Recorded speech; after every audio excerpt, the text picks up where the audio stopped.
The coast reveals its raw beauty, where ancient cliffs meet the relentless assault of the sea.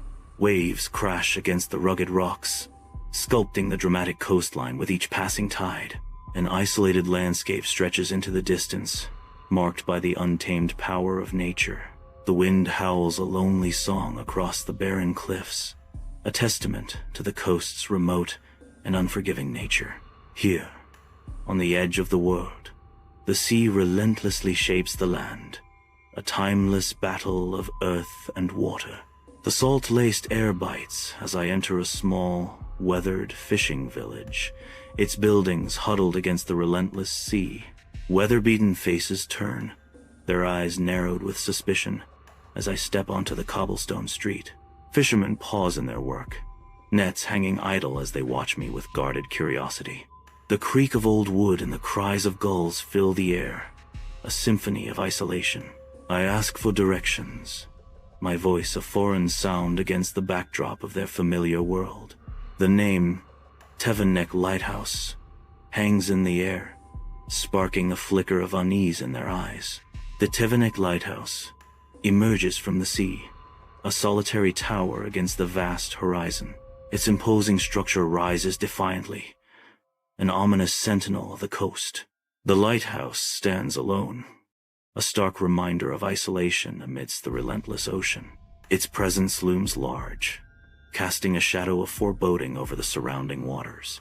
Inside the lighthouse, the air is thick with the scent of salt and thyme.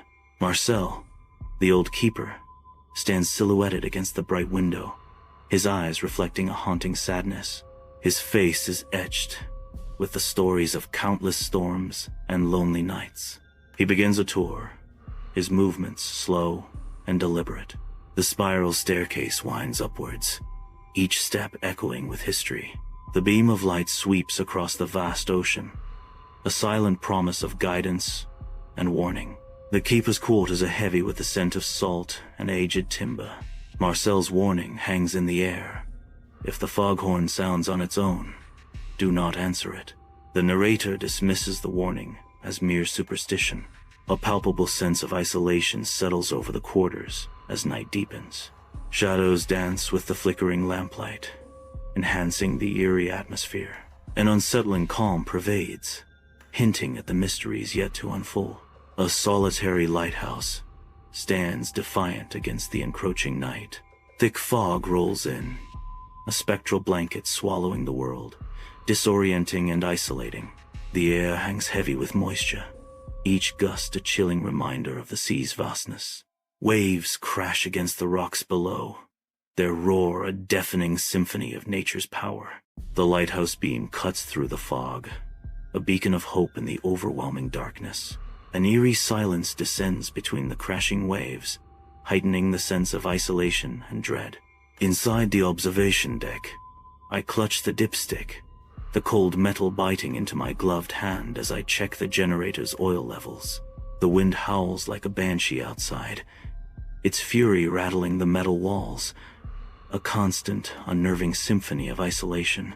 I freeze, my breath catching in my throat, every nerve on high alert. Above the wind's mournful cries, a faint whisper drifts in, barely audible, yet chillingly clear.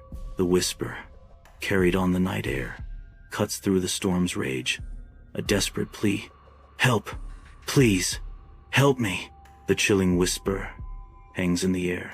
I burst from the doorway, lantern in hand, its beam slicing through the oppressive night. The wind howls, carrying whispers of the disembodied voice that haunts my steps. My frantic gaze sweeps across the cliff's edge, searching for any sign in the inky blackness. Far below, the ravenous waves crash against the jagged rocks, their roar a deafening symphony of nature's fury. The lantern light flickers, casting dancing shadows that play tricks on my eyes as I desperately seek the source of the haunting voice. Night's shadows cling to the cliffs as the wind howls a mournful song. A voice carried on, the wind cuts through the darkness. Why didn't you save me? A chilling echo hangs in the air, a ghostly whisper amidst the storm's fury. Near the cliff's edge, A fleeting glimpse, a woman's shadow, dances with the wind. I struggle to discern reality from the storm's illusions. As the shadow flickers and fades, sunlight floods the keeper's quarters, illuminating dust motes dancing in the air. Across the cluttered table, Marcel, the old lighthouse keeper, calmly sips his tea, his eyes betraying untold stories. "Did you hear it? The voice?" I ask, my voice laced with urgency. Marcel nods slowly, a shadow passing over his weathered face. "Ariane. I know her voice." "Ariane?" I question, my bewilderment deepening. Marcel's gaze drifts towards the sea, his voice heavy with sorrow. "The keeper's wife, drowned years ago. A sad tale." Inside the lighthouse control room, data logs glow in the dim light, a stark contrast to the encroaching darkness. The foghorn emits a long, unnatural moan, its sound resonating through the tower. The control system sits dormant, its screens dark and lifeless. A chilling realization dawns. The lighthouse systems are inexplicably offline. The unnatural silence in the control room is broken only by the echo of the foghorn. Marcel bursts into the control room, his face ashen under the harsh lights. His breath hitches as he frantically warns, "Don't open the window." An otherworldly voice echoes through the room, piercing the silence like a foghorn's mournful cry. The disembodied voice calls out, a desperate plea hanging in the air. "Etienne, are you there?" Inside the lighthouse, I toss and turn restlessly in my bunk, sleep a distant shore. A faint, rhythmic tapping begins, its source the heavy metal door leading to the outside stairs. The sound cuts through the night's silence, an insistent, measured beat against the metal. 3 knocks. Pause. 3 more. The narration whispers, adding to the night's mystery. Marcel's absence fills the keeper's quarters, his coat a silent sentinel slumped on the chair. A trail of glistening water snakes up the spiral staircase, each drop a fallen star in the dim light. In the lantern room above, a ghostly handprint clings to the glass, a spectral echo. The faint, lingering touch speaks of a presence just moments gone, a silent narrative etched on the cold surface. Inside the lighthouse, sunlight pierces through the lens, illuminating the circular room with stark clarity. Dust motes dance in the beams as I stand firm, resolve hardening my gaze. The confined space feels like a vantage point, a place to make a stand. Feet planted, decision made, I brace myself, knowing I will not leave until I find the answers I seek. Alone, I ascend the spiral staircase, each step echoing in the night. The wind howls like a banshee as I near the top, its icy breath stinging my face. The roar of the waves intensifies, a deafening symphony of the ocean's fury. The storm rages, nature's raw power unleashed in a spectacle of wind and water. A thick mist hangs low over the water, obscuring the horizon. The sea churns restlessly, an ominous sign in the dim light. Gazing out into the eerie scene, a sense of foreboding settles in. The water begins to glow, an unnatural red hue spreading across the surface. The red glow intensifies, casting an unsettling light on the surrounding mist. Under the cloak of night, jagged rocks jut from the turbulent sea. Drenched and still, Marcel stands silhouetted against the dark horizon.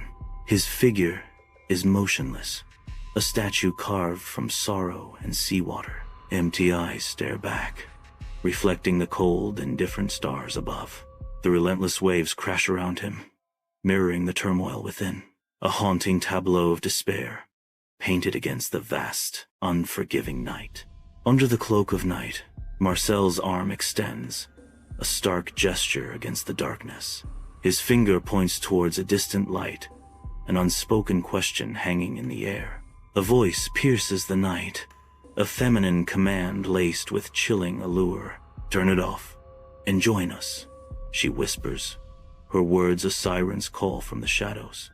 The light flickers, a symbol of choice in the face of an irresistible invitation. The lantern room, once vibrant, now succumbs to an encroaching dimness, its warm glow fading into an unsettling twilight. Eerie shadows lengthen and twist, dancing across the walls as the light source wanes. The intricate machinery, the heart of the lanterns, begins to falter, its rhythm strained. A symphony of creaks and groans rises from the depths of aged gears and stressed metal. The air thickens with a sense of foreboding as the room's lifeblood slowly ebbs away. Inside the lantern room, a hand reaches for the manual override switch, a decisive move in the tense silence.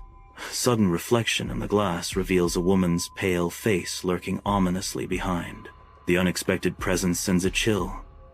The air, thick with unspoken dread, her face, a mask of hidden intentions, shatters the fragile calm of the isolated room. Inside the lantern room, flickering candlelight dances, casting long, eerie shadows that stretch and writhe across the ancient stone walls. The air is thick with the smell of dust and decaying paper, a testament to forgotten stories and bygone eras.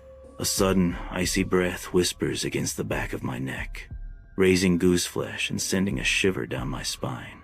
The shadows deepen, seeming to coalesce into vague, haunting shapes that watch with silent intensity. A chilling voice echoes in the stillness, laced with sorrow and accusation. "Why didn't you save me, Etienne?" I stumble backward, the dim light of the lantern room failing to reveal the unseen danger beneath my feet. A sudden, jarring collision sends me sprawling, my flashlight escaping my grasp.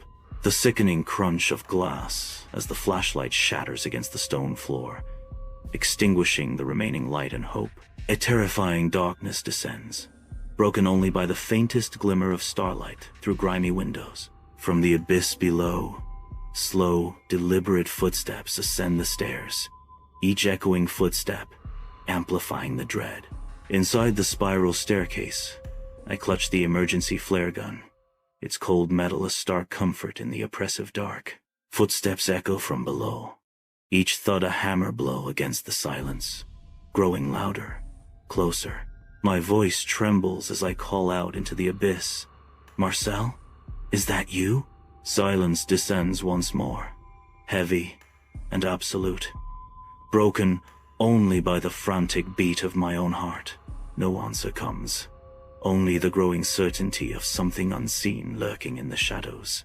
From the heart of encroaching darkness, a solitary figure begins to materialize. It is Etienne, though irrevocably altered, a ghost of his former self emerging from the shadows. The dim light of the lantern barely touches him, revealing the depth of his transformation. A palpable sense of dread fills the lantern room as Etienne steps fully into view, his presence a haunting echo. In the lantern room, shadows flicker and stretch with the dance of the flame, casting an eerie glow on the surroundings. Etienne stands unyielding, seawater heavy on his worn uniform, the fabric clinging to his frame.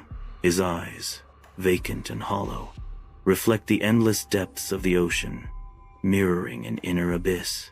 A haunting whisper cuts through the silence, a voice echoing from the depths of despair. "You left me there, Etienne." The voice laments, accusing and filled with sorrow. The accusation hangs in the air, heavy with the weight of betrayal as the ghostly voice concludes. "You left me to drown."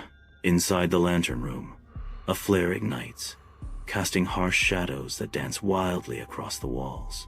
The sudden burst of light momentarily blinds, etching the scene into memory. Etienne's figure disappears, swallowed by the intense glare, leaving only a lingering impression. Outside, the sea glows with an unnatural brilliance, reflecting the flare's desperate signal into the dark expanse. Under the cloak of night, the sea stirs with secrets, its dark surface concealing unseen depths. Shapes begin to emerge from the inky blackness, spectral hands reaching towards the sky. Faces of the lost appear, their ghostly visages a haunting reminder of lives claimed by the light. The sea whispers, tales of sailors lured to their doom, their watery graves now a chilling spectacle. In the lantern room, dust motes swirl within a solitary beam of moonlight, illuminating the oppressive gloom. Shadows twist and contort like specters, clinging to the walls and the dormant, colossal lantern at the chamber's heart. I stand transfixed, gazing into the abyss, my breath momentarily clouding the frigid air. A chilling revelation dawns as I break the silence. I understand the light does not guide ships. It feeds on them. It is a lure, a trap, I whisper, the truth hanging heavy in the air. Panic claws as I stumble onto the spiral staircase, the air growing icy, a chilling omen. My hands grip the iron banister, frost searing my skin as I desperately descend. Each step echoes in the oppressive silence, amplifying the dread that coils in my stomach. Through the dizzying descent, I see her Ariane waiting below, an enigmatic figure in the dim light. Her presence is a beacon and a threat, drawing me closer to an uncertain fate. The cold intensifies, a palpable barrier as I approach the bottom, where shadows dance around Ariane. In the dimness of the spiral staircase, Ariane reaches out, her arms outstretched towards Etienne. Her silhouette is framed by the faint light filtering down from above. The air hangs heavy with unspoken pleas. "Don't fight it, Etienne," Ariane whispers, her voice echoing softly in the stairwell. "Stay with me. The light is lonely without you," she implores, her eyes searching his in the shadows. In the lantern room, a figure moves with grim purpose. An emergency oil canister is seized, its presence a stark warning. The light housing looms, a silent sentinel, awaiting its fate. Kerosene cascades over the mechanism, saturating metal and glass. The air fills with the sharp, pungent scent of fuel, a prelude to destruction. Shadows dance wildly as the lantern room prepares to succumb to darkness. In the lantern room, darkness yields as I strike a match, the tiny flame momentarily capturing my face in stark relief. The fragile light dances, casting long, eerie shadows that writhe and twist with every flicker. The flame reflects in my eyes, a spark of defiance against the encroaching night. A voice echoes in the chamber, a challenge and a promise. "You want the light? Then burn with it." The force of the explosion rips through the lantern room, throwing me violently backward. A monstrous fire erupts, tendrils of flame greedily devouring everything in its path. Thick, acrid smoke fills the air, choking the senses and obscuring the inferno. Screaming voices pierce the roar of the flames, a chorus of terror echoing through the burning room. The lantern room transforms into a blazing hellscape, consumed by destruction and despair. In the lantern room, flames dance, casting an ethereal glow on everything they touch.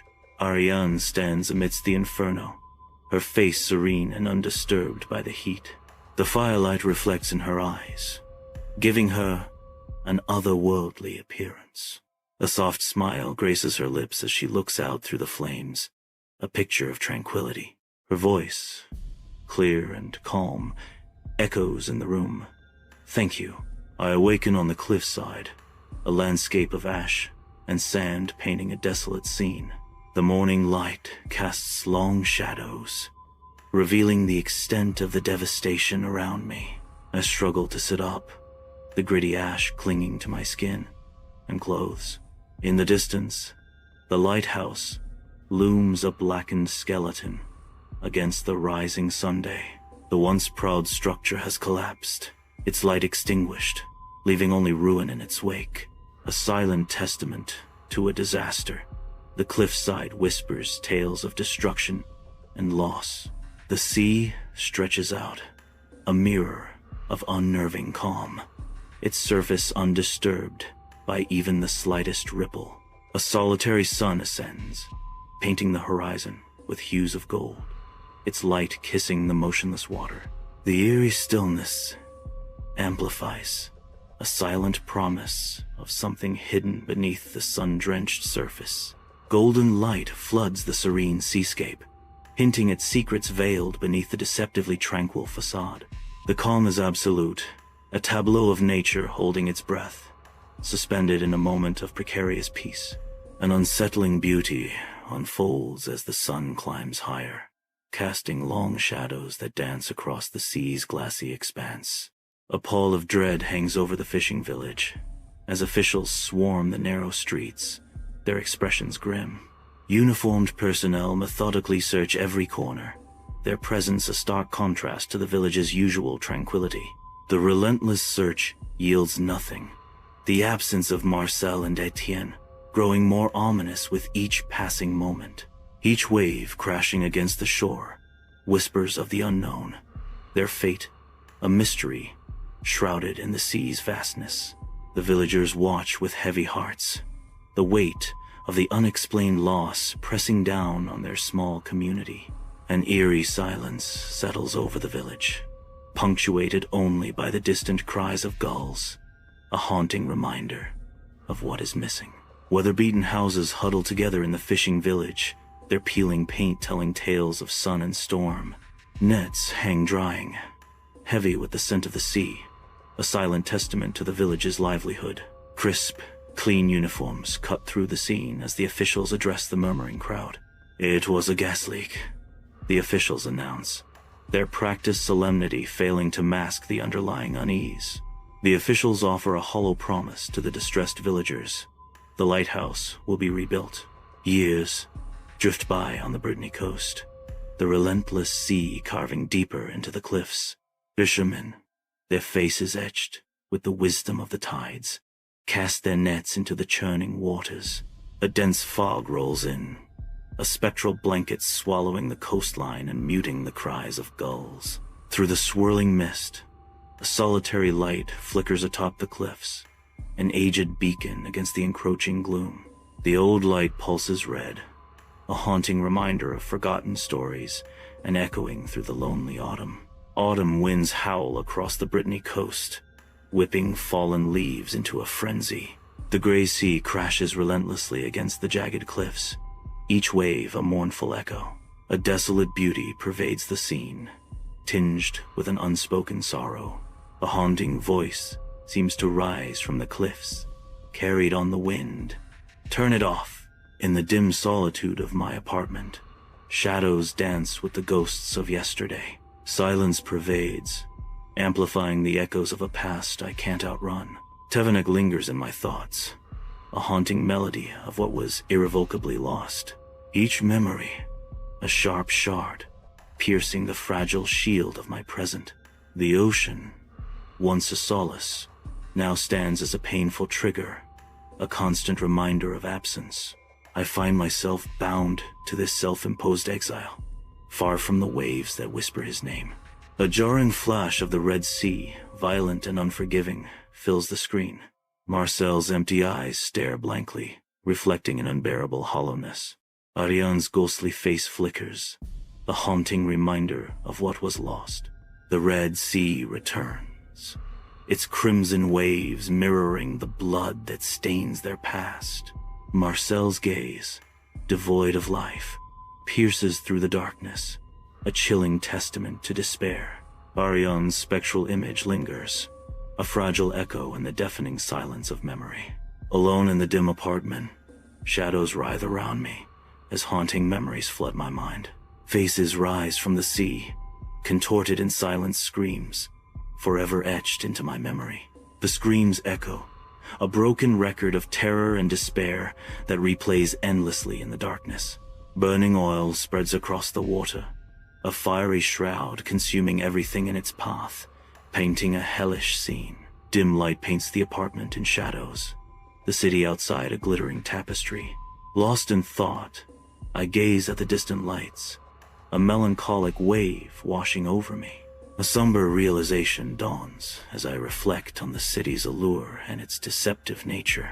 I realize some lights aren't meant to guide us home. They're meant to bring us down. The narration echoes, heavy with truth. I stand solitary on the Brittany cliffs, the wind whipping around me, gazing towards the distant, rebuilt lighthouse. The fog begins its inexorable creep from the sea, tendrils of mist snaking towards the land. The lighthouse, once a beacon of hope, now stands as a lonely sentinel swallowed by the encroaching fog. The world fades into a soft, ethereal gray as the fog envelops everything, blurring the line between sea and sky. Under the vast, sun-drenched sky, the sea stretches endlessly, its surface shimmering with gentle waves. Deep beneath the tranquil surface, a faint red glow pulses, a hidden mystery veiled by the blue. The wind whispers across the water, carrying a faint, ethereal sound, a siren's call from the unknown depths. A voice echoes across the expanse, filled with longing and hope. "Etienne, are you there?" I jolt awake, drenched in a cold sweat, the chilling remnants of a nightmare clinging to my senses. The lingering fear paints the room with shadows, each corner whispering with unease. A vivid tapestry of terror still dances behind my eyes, refusing to fade into the darkness. The room is silent, but the echoes of the nightmare scream within the confines of my mind. The apartment air is thick with unspoken dread, each breath heavy with foreboding. Shadows twist and writhe on the walls, turning familiar comforts into menacing figures. The oppressive weight of the Tevenek curse descends, a suffocating blanket of despair. Each corner of the room seems to whisper with the approaching doom. A sense of inescapable dread permeates the apartment, a tangible presence. Against the Brittany coast, the lighthouse, fully rebuilt, stands resolute against the elements. Its powerful beam pierces through the dense fog, a beacon of hope in the misty expanse. A subtle, unsettling detail emerges. A faint red tinge colors the light, casting an eerie glow. The red hue pulses subtly, a silent warning carried on the sea breeze. The lighthouse stands tall, its light cutting through the fog, an unsettling promise of something changed forever. In a vast university lecture hall, Lucas Weber sits among rows of students, his expression distant and unfocused. The professor's voice fills the hall, a monotonous drone dissecting the intricacies of cognitive biases. Lucas's mind wanders, escaping the lecture's confines and succumbing to the gnawing anxiety of financial strain. The weight of looming bills and dwindling funds casts a shadow over his features, momentarily eclipsing the academic atmosphere. He is trapped between the world of academia and the harsh realities of his personal struggles, a silent battle waged within. Under the harsh midday sun, I traverse the vibrant university campus, my shadow stretching long behind me. A bulletin board bursts with a collage of colorful flyers, each vying for attention amidst the academic clamor. My gaze snags on a particular advertisement, its promise whispering of opportunity and intrigue. Volunteers needed for overnight psychological resilience study, the flyer proclaims, hinting at hidden depths. Payment, €800. It tempts, the sum a stark contrast to the veiled nature of the study. Confidentiality agreement required, it warns, cloaking the experiment in a shroud of secrecy and unspoken questions. Under the harsh glow of a desk lamp, I fixate on the advertisement, its allure of easy money, a siren's call in the quiet of my apartment. The confidentiality agreement looms like a shadow, casting doubt on the tempting offer. A tense moment hangs in the air, a silent battle between apprehension and opportunity. With a resolute push, I cast aside my unease, the lure of wealth outweighing my caution. The decision made, I lean forward, ready to submit my application and venture into the unknown. Under the cloak of night, I arrive at the gates of an old research facility, its silhouette ominous against the darkened sky. The building stands dilapidated and forgotten, a stark reminder of a bygone era. Whispers linger in the air, tales of clandestine experiments and secrets hidden within these walls. A relic of the East German government, its past shrouded in mystery and intrigue. The air is thick with anticipation, a sense of foreboding hanging heavy as I approach the silent, watchful structure. I step into the reception area, the dim lighting casting long shadows and an air of mystery, awaiting Arnina, Tobias, and Jonas, their faces illuminated by the faint light. The silence hangs heavy, as each participant seems lost in their own thoughts. Dr. Kruger appears, his practiced smile offering a veneer of reassurance. His eyes gleam with an unreadable intensity as he surveys the group. An unspoken tension fills the room, hinting at the unknown trials ahead. In the sterile corridor, the air hangs heavy with the scent of dust and aged metal. Dr. Kruger guides us deeper, his footsteps echoing in the silence. Each door, marked with a cold, impersonal number, hints at secrets concealed within. Digital locks gleam ominously, guarding against unseen threats. The corridor stretches endlessly, a path into the unknown. I step into the sensory chamber, a small, padded room that offers no escape. The absence of windows and switches amplifies the feeling of isolation. A metallic bed sits starkly in the center, its cold surface promising no comfort. Claustrophobia grips me as the walls seem to close in, suffocating my senses. A single speaker loom, a silent threat in the oppressive quiet, hinting at unknown torments. The world fades as the lights extinguish, plunging everything into absolute darkness. Silence descends, a crushing weight that presses in, amplifying the isolation. The void deepens, an all-encompassing blackness that swallows sight and sound. A desperate attempt to anchor to reality begins. Breath becomes the only rhythm, a fragile lifeline in the sensory deprivation.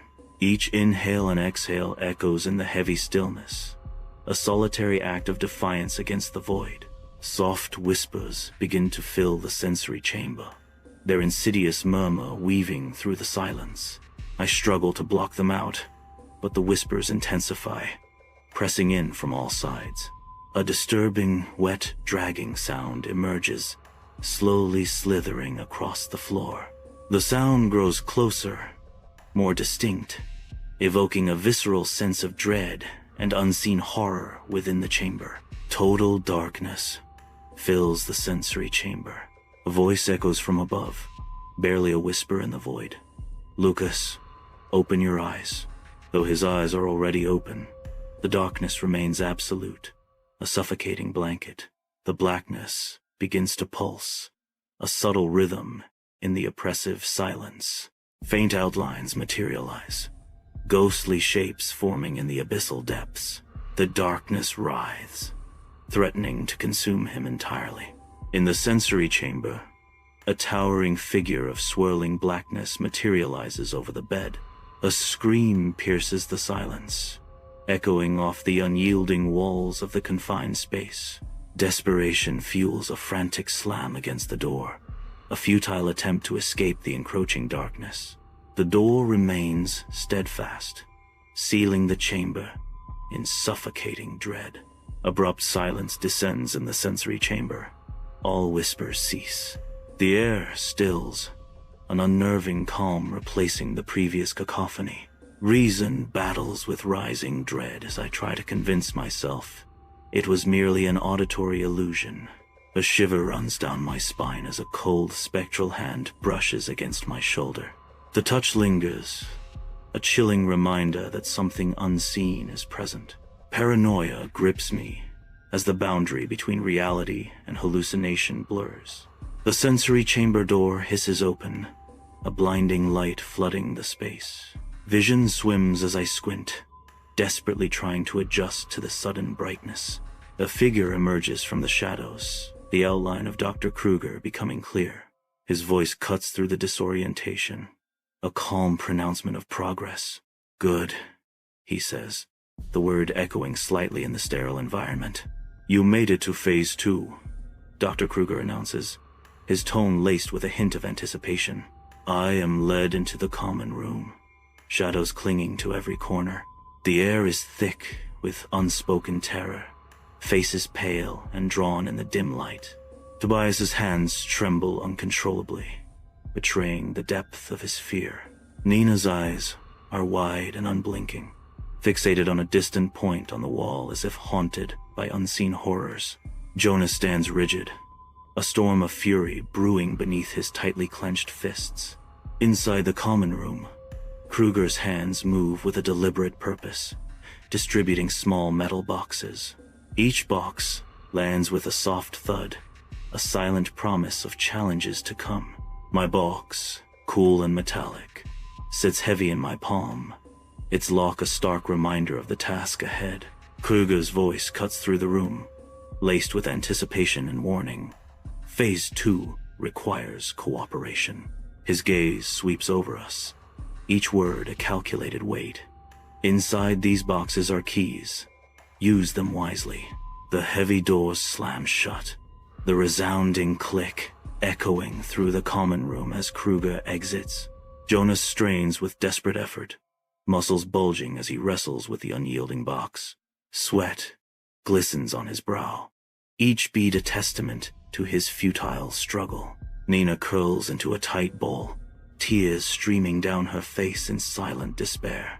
Her voice trembles as she whispers, "I keep hearing a voice, a woman, calling my name."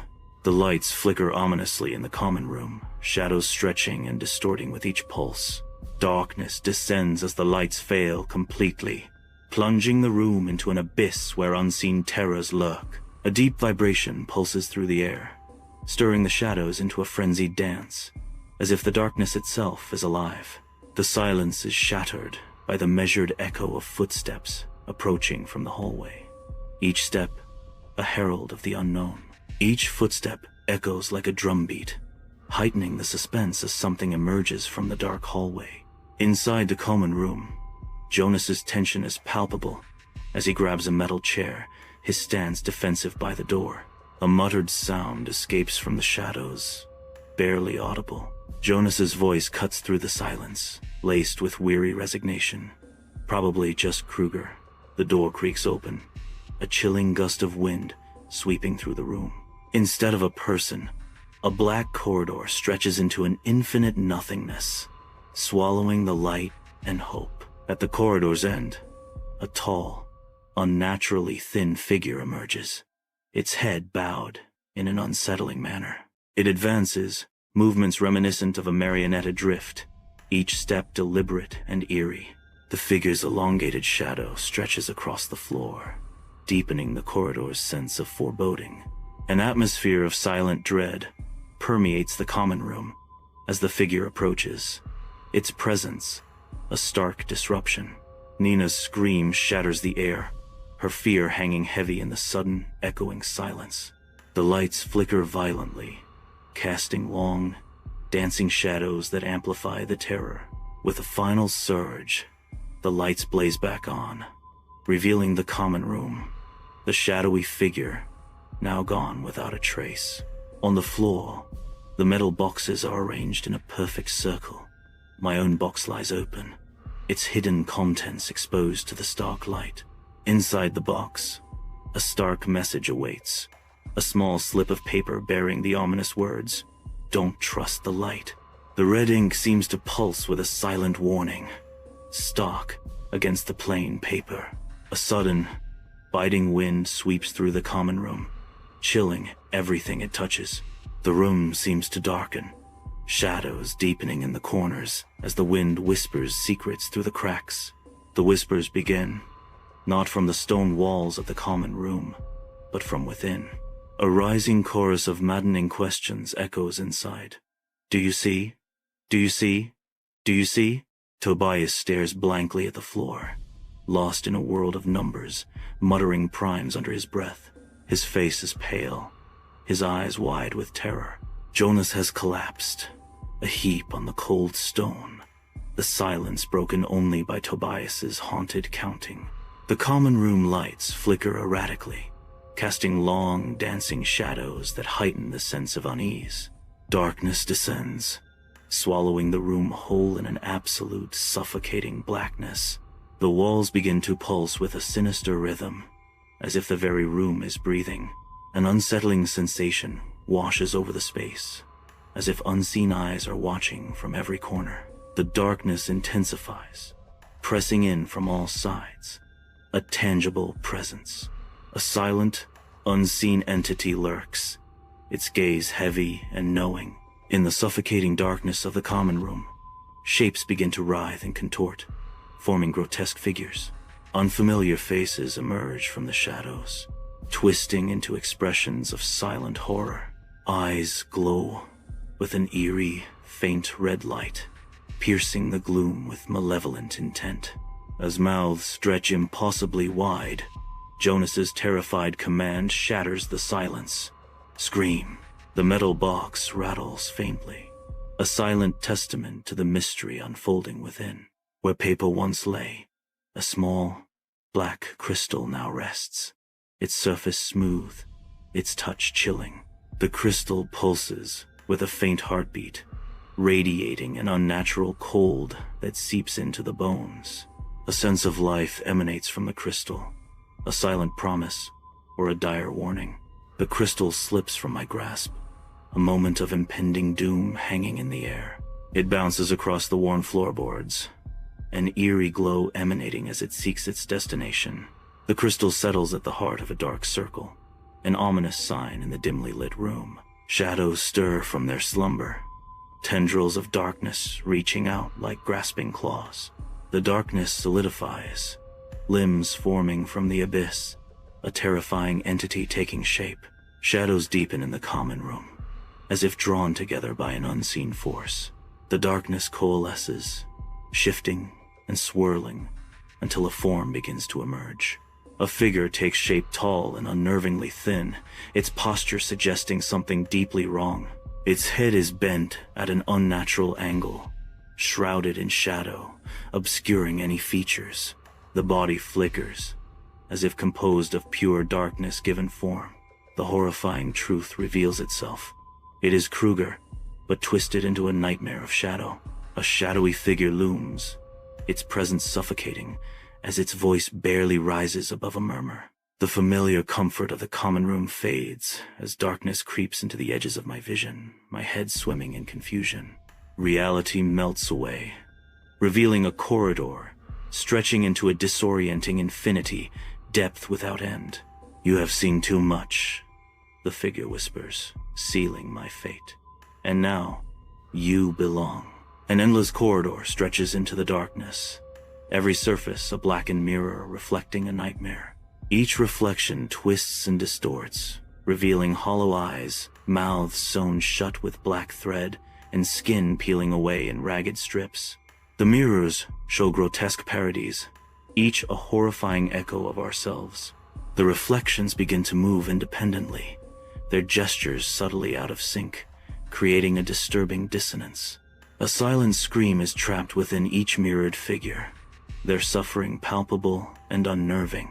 The corridor breathes with a life of its own, each warped reflection a piece of a shattered, terrifying whole. In the endless corridor of mirrors, Tobias is caught in a terrifying loop of his own image. A horrifying scream tears through the air as one reflection breaks free, its touch promising oblivion. The mirrored figure lunges, its grasp icy and inescapable. Tobias's body is racked by violent convulsions, a puppet dancing to a sinister tune. Then, with a final, desperate gasp, he vanishes, leaving only the cold, mocking reflections behind. Nina's breath hitches as she desperately sprints through the seemingly endless corridor of mirrors. The walls eerily shift, reflections warp into grotesque shapes, like liquid mercury, betraying her every move. The corridor seems to breathe, mirrors subtly guiding her back towards an unseen center. Defeated, she collapses to her knees, her scream swallowed by the disorienting space. Jonas's grip tightens, his fingers digging into my arm, as raw panic contorts his face. The corridor of mirrors stretches into infinity, each reflection a mocking echo of our desperation. "We have to leave," Jonas cries, his voice barely a whisper against the oppressive silence. A figure looms in every mirror, a silent, watchful presence in our futile attempt to escape. Mirrors stretch into an infinite abyss, the reflections warping and twisting into grotesque parodies of reality. The air is thick with dread, an unseen weight pressing down on everything. Kruger's voice, a chilling rasp, cuts through the oppressive silence. The dark chooses. His gaze pierces the reflections, settling with unnerving certainty. It always chooses. He finishes, his words hanging like a curse. A palpable darkness begins its insidious creep, invading the chest cavity like a creeping shadow. The heart stutters, each beat a fading echo in the vast emptiness, a drumbeat of impending doom.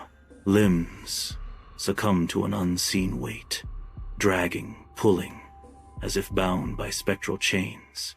The mind, once a fortress, now splinters, fragments, shattering into a million pieces. Thoughts swirl like shards of glass, caught in a relentless whirlwind, each piece reflecting a distorted reality. The self, once whole, disintegrates into nothingness, lost within the infinite expanse of the mirrored corridor. In a corridor where reflections stretch into infinity, each surface shimmers with half-seen, ghostly images. A flood of alien, intrusive memories assaults the senses, revealing clandestine rituals in echoing underground chambers. Sibilant whispers of ancient texts fill the air, mingling with the desperate pleas of people screaming for mercy. Shadows writhe and lengthen, feeding on the mounting terror, deepening the sense of dread. I collapse onto the cold, reflective floor, the distorted reflections of the corridor swirling around me. A suffocating presence looms the black figure, a menacing silhouette against the mirrored walls.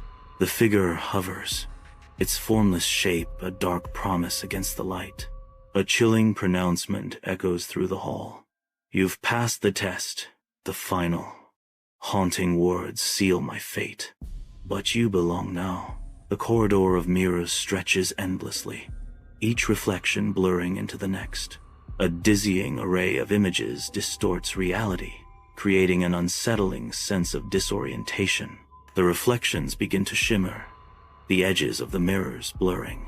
A faint light emanates from deep within the corridor, growing stronger with each passing moment. The light intensifies, consuming the reflections and the corridor itself. Everything dissolves into a blinding white, erasing all sense of space and time. I awaken in the sensory chamber. The lights flicker to life, painting the metallic surfaces with stark, elongated shadows. An unsettling emptiness permeates the room. The others have vanished, leaving no trace of their presence.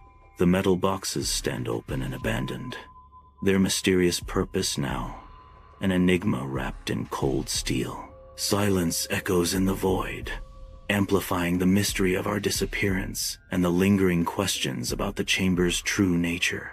I emerge unsteadily from the sensory chamber, disoriented.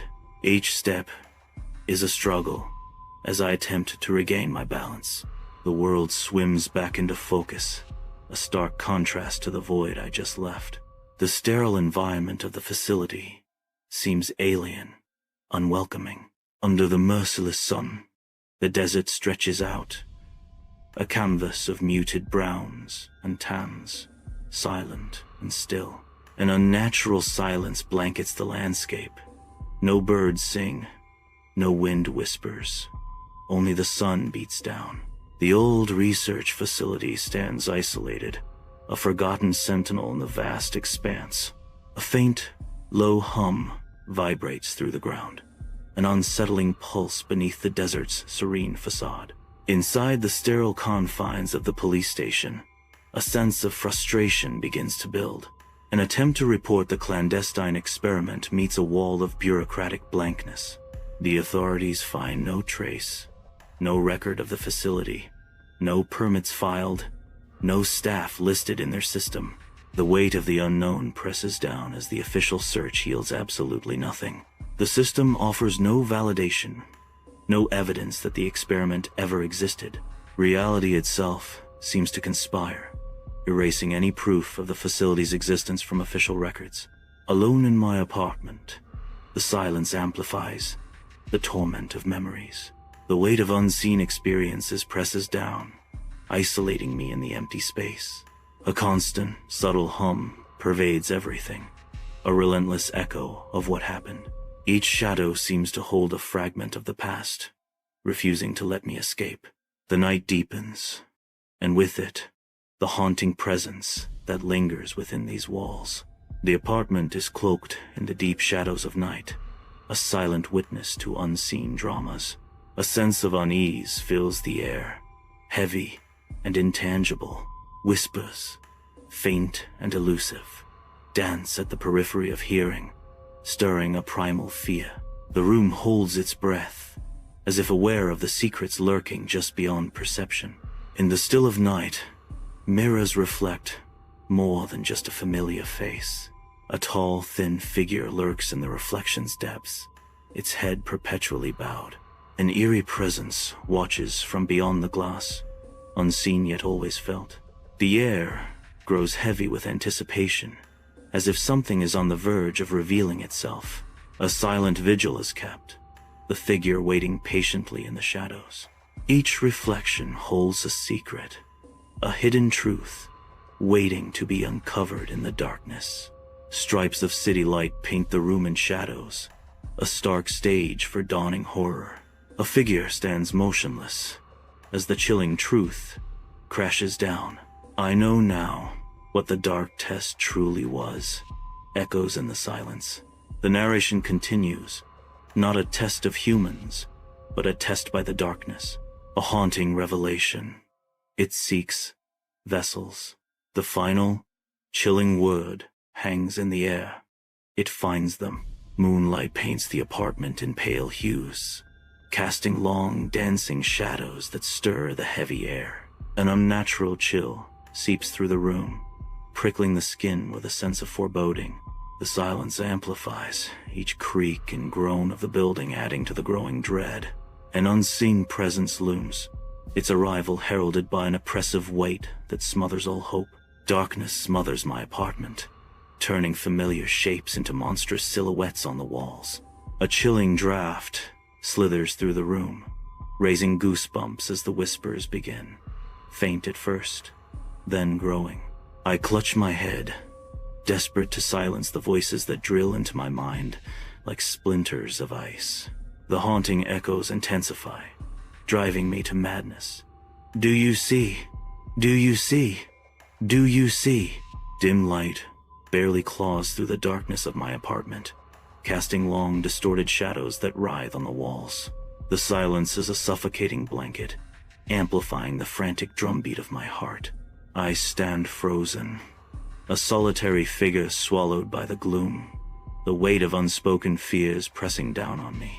Every creak of the floorboards, every whisper of the wind outside, feels like a harbinger of what's to come. My own reflection in the darkened window is a stranger, haunted and uncertain. A confession hangs in the air, heavy with dread. I do, and I'm terrified of what comes next. Inside my dimly lit apartment, an unseen presence stirs. I can feel it, a subtle invasion, a silent learning within the depths of my being.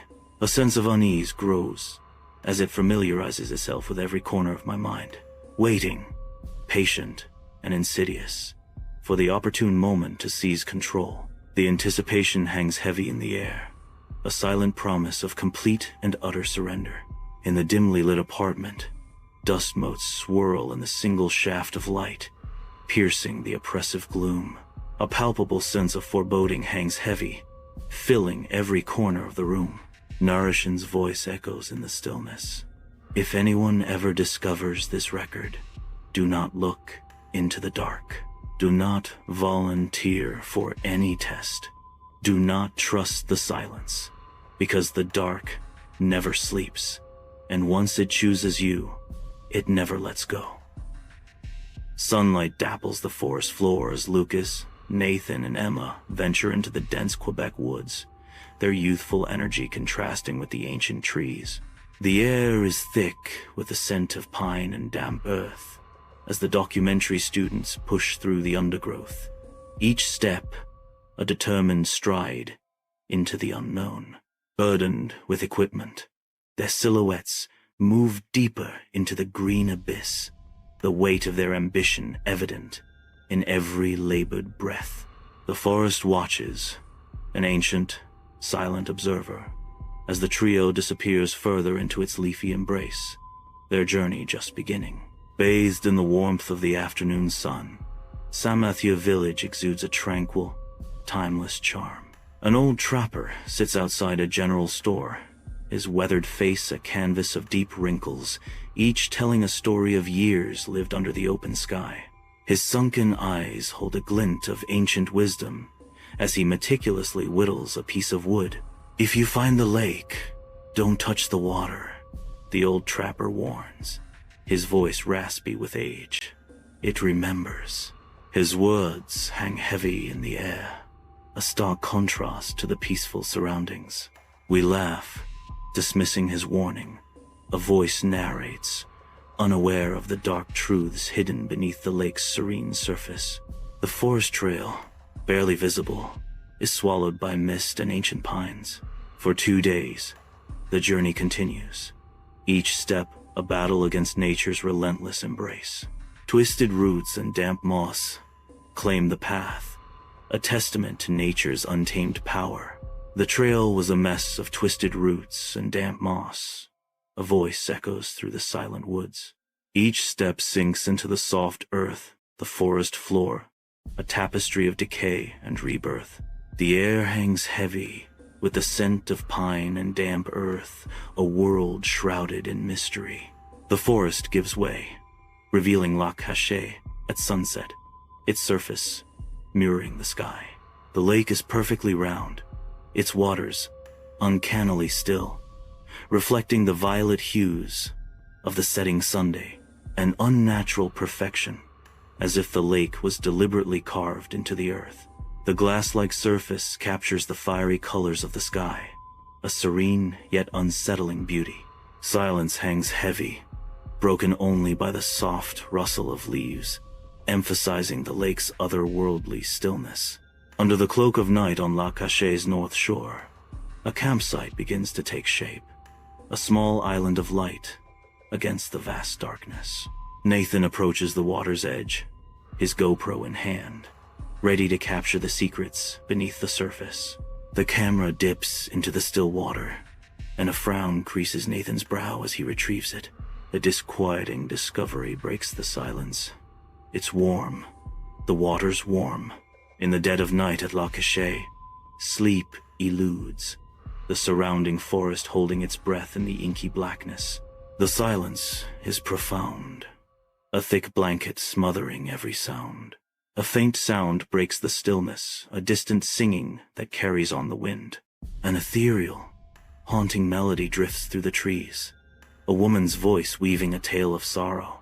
The ghostly voice whispers through the night, "Laissez nos partir. Let us go." Night shrouds Lac Cachet, its surface a dark, still mirror reflecting the starless sky. I stand at the shoreline, my gaze fixed on the inky depths, where secrets seem to stir. A trick of the light, or something more sinister?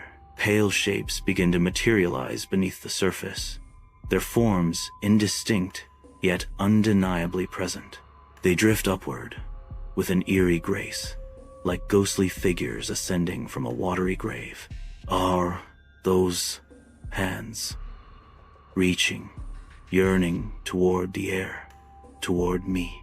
On the serene shoreline of Lac Cachet, bathed in the soft morning light, Nathan kneels, his expression a mixture of curiosity and concern.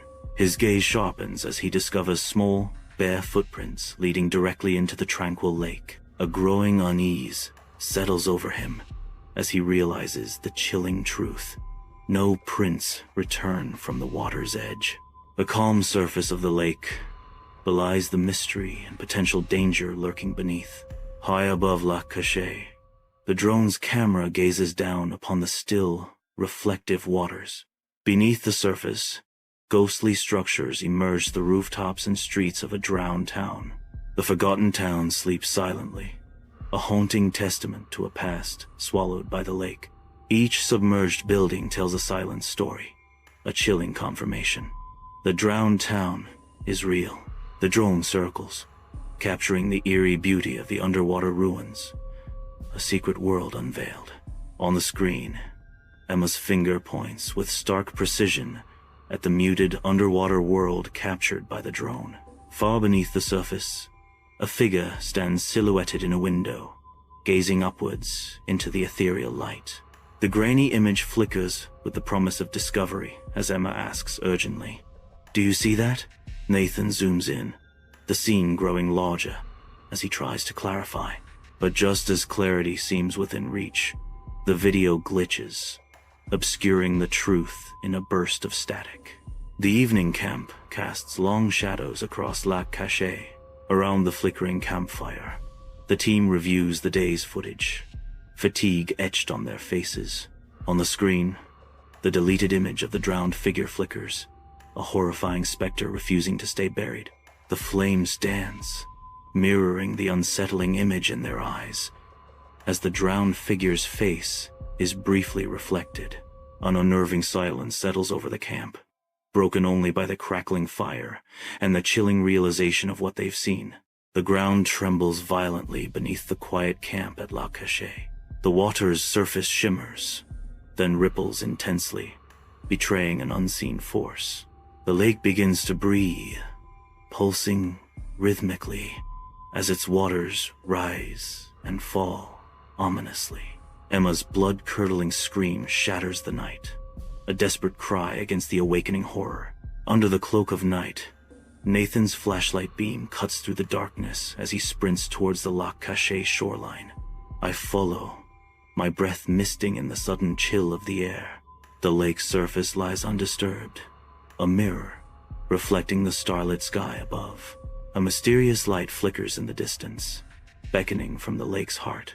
Our eyes strain to pierce the darkness, drawn to the enigmatic glow shimmering on the water. The air grows heavy with anticipation as we edge closer to the water's edge. Night's darkness shrouds Lac Cachet, its surface undisturbed until a light begins to stir from the depths. The light twists and bends, coalescing into a grotesque human silhouette that dances unnaturally beneath the water. Ethereal shapes emerge from the depths, indistinct and ghostly, joining the silent dance. The lake shimmers with a spectral gathering, their forms barely visible in the gloom, a haunting ballet under the silent stars. Against the inky expanse of Lac Cachet, figures stand silhouetted, their forms unsettlingly human yet distorted. Their faces, swollen and grotesque, are dominated by eyes that are black, hollow pits staring fixedly ahead. An oppressive silence descends, the air itself crackling with an almost palpable, disturbing tension. A sense of dread permeates the shoreline, the dark water reflecting the grotesque figures like a haunting mirror. Nathan's voice breaks the silence, his tone laced with disbelief and horror. "Are you seeing this?" A desperate hand claws through the dark surface of Lac Cachet, reaching, grasping. Nathan's scream is abruptly silenced as the chilling water envelops him. He falls backward, swallowed by the lake's unforgiving embrace. The water closes over him, leaving only ripples in the silent, dark night. Under the silent gaze of the moon, Lac Cachet lies still, its surface a dark mirror reflecting the night. A chill wind whispers through the trees, carrying Emma's desperate cry across the water. "Nathan!" The water remains calm, undisturbed by the rising panic. Emma screams, pointing towards the distant shore, her voice raw with terror.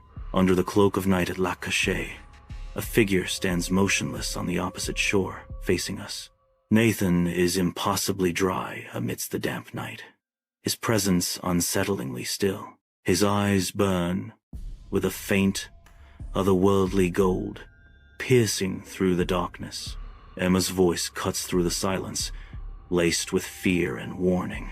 "Don't go near him," she cries out, her words echoing over the water. "That's not him," she insists, her terror painting a grim picture of the figure before them. On the opposite shore of Lac Cachet, the crunch of gravel announces my step into the night. A wide, unnatural smile stretches across his face, sending a shiver of unease down my spine.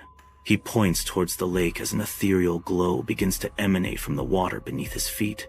He vanishes into the thick fog, leaving me alone on the desolate shore.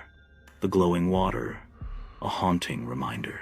Under the vast, indifferent night sky at Lac Cachet, sleep offers no solace. Emma's resolve hardens with the coming dawn, desperate to escape, but the forest has shifted, the paths erased. Every direction is now a labyrinth of twisted trees and deceptive shadows. Compass needles whirl in frantic circles, mirroring their own disorientation and the forest's dark magic. Night descends upon Lac Cachet, its waters reflecting the inky blackness above. From the heart of the lake, a chorus of voices rises, whispers weaving through chants and echoing calls. The air crackles with unseen energy, a palpable tension gripping the camp. The voices intensify, their haunting resonance vibrating through the night. Emma's face is etched with dread as she stares into the darkness. Her voice trembles as she speaks of an inescapable fate. They want him back. They won't stop until they get him back. Morning fog hangs heavy and metallic over the camp at Lac Cachet, a silent shroud. Emma, haunted and withdrawn, clutches her camera as if it's a lifeline. Her eyes, wide with unspoken horrors, reflect the chilling mist. The air is thick with unspoken questions and palpable dread. "What did you see when Nathan appeared?" I asks, the question hanging in the oppressive silence. Morning mist clings to Lac Cachet as the sun struggles to pierce the tree line, casting long shadows over the stillness. The air hangs crisp and silent, promising a day of untold beauty and hidden secrets. Emma's voice breaks the quiet, a whisper carried on the breeze. Reflections, a curious glance from I, his brow furrowed in thought. "What do you mean?" Emma falls silent, her gaze fixed on the lake's surface, lost in a world of mirrored images and unspoken words. Sunlight dapples through the dense canopy, casting an ethereal glow on the forest floor as I search desperately for any sign of the trail. Each direction blurs into the next, a monotonous maze of trees and undergrowth, mocking my attempts to escape. My GPS lies lifeless in my hand, a useless brick against the overwhelming wilderness. The compass spins wildly, an unreliable guide in the sea of green, reflecting my growing panic. Lost and disoriented, I am swallowed by the ancient, indifferent woods. The forest stands silent, a verdant prison with no visible bars. Sunlight filters through the dense canopy of the forest, painting the ground in shifting patterns of light and shadow. The air hangs heavy with the scent of pine and damp earth as the narrator pauses, listening intently. The disembodied voice echoes through the trees, haunting and ethereal. "Lucas, Lucas, please help us." A chill runs down the narrator's spine as the impossible words sink in. I never told anyone here my name.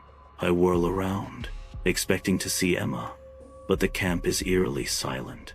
Her backpack lies open near the dying embers of the fire, an unsettling stillness hanging in the air. The camera stands sentinel, lens pointed toward the still, dark waters of Lac Cachet. An ominous silence descends as the lake reflects the sky, concealing unseen depths and untold secrets. On the small screen, a tranquil water surface reflects the world. A figure appears in the reflection, not standing at the water's edge, but walking into the depths. The reflection shows her descent, a silent vanishing beneath the surface. The water stills, leaving no trace of her presence, only a haunting echo in the viewer's mind. On the shores of Lac Cachet, a desperate scream tears through the air. "Emma!" The still water of the lake mirrors the vast emptiness, the sound swallowed by the open air. Silence descends, heavy and absolute, broken only by gentle ripples on the water's surface. Suddenly, 3 slow, deliberate knocks echo from beneath, shattering the stillness. At the Lac Cachet shoreline, the earth trembles subtly, the ground near the water's edge bubbling ominously. A primal fear grips me, compelling me to retreat from the disturbing phenomenon. The wet earth ruptures violently as a hand claws its way from beneath the surface. The hand emerges further, reaching out from the depths. A silent scream builds within as I witness the impossible resurrection. On the shore of Lac Cachet, a gray, bloated hand breaches the surface, its fingers curled like grotesque claws. The water churns as the cadaverous figure drags itself upward, dripping and grotesque. A head emerges, the eyes white as glass, staring blankly at the sky. More hands break the surface, a silent, horrifying promise of what lies beneath. On the shores of Lac Cachet, the earth trembles as unnatural figures begin to surface. Jerky, disjointed movements mark their ascent as they claw their way out of the soil, reaching towards the sky. A chorus of whispers rises, an eerie symphony carried on the wind. The figures, now standing, voice their haunting plea, "Let us go." I run, branches clawing and tearing at my clothes as I burst through the dense forest. Panting, I reach the edge of a clearing, the sunlight momentarily blinding. Before me, the dark, still water of the lake stretches out, promising escape. Rotting timbers and broken planks, the skeletal remains of an old dock jut forlornly into the water. Each step creaks and groans, threatening to give way beneath my weight. Sunlight glints off the water of Lac Cachet, obscuring what lies beneath its surface. Faint outlines begin to emerge, ghostly streets and lampposts swallowed by silt. Cars, half buried and forgotten, stand as silent witnesses to a submerged past. A church steeple rises from the depths, a stark reminder of the drowned town below. The submerged town sleeps, a haunting tableau beneath the deceptively calm waters. Sunlight glistens on Lac Cachet, its surface mirroring the clear sky above. A beam of light cuts through the water, piercing the depths. Inside the flooded church, Nathan stands motionless, a solitary figure amidst the submerged sanctuary. His gaze is fixed, drawn to something beyond the window's watery frame. The church window acts as a portal, framing Nathan's silent vigil in the heart of the lake. At Lac Cachet, the still water reflects the sky as I hear a voice behind me. Turning slowly, I see him standing on the dock, an unnatural pallor to his skin in the bright sunlight. His eyes burn with an eerie golden light, captivating and unsettling. A haunting command cuts through the air. Don't look down. The weathered dock creaks underfoot as I confront the still, expansive surface of Lac Cachet under the watchful Sunday. The air hangs heavy with the scent of pine and damp earth, a silent witness to the unfolding drama. He stands a few feet away, an enigmatic smile playing on his lips as he breaks the silence. "Where's Emma?" I demand. "She's here. With them," he replies, his words casting a dark shadow over the shimmering water. "Who?" I press, my voice barely a whisper against the vastness of the lake. His gaze turns ominous. "The ones beneath. They only wanted to be remembered. You shouldn't have disturbed the lake." On the dock at Lac Cachet, he halts, a few feet separating them, the air thick with unspoken tension. A subtle twitch flickers across his face, a fleeting glimpse of inner turmoil. Behind his eyes, a shadow stirs, a dark vortex swirling like smoke in the depths of his soul. His voice drops to a soft whisper, barely audible above the lapping water. "She's waiting for you." A haunting revelation hangs in the air as he continues. "She thinks you're him." Sunlight glints off Lac Cachet, its surface mirroring the sky. Weathered planks form the dock, their surfaces worn smooth by time and tide.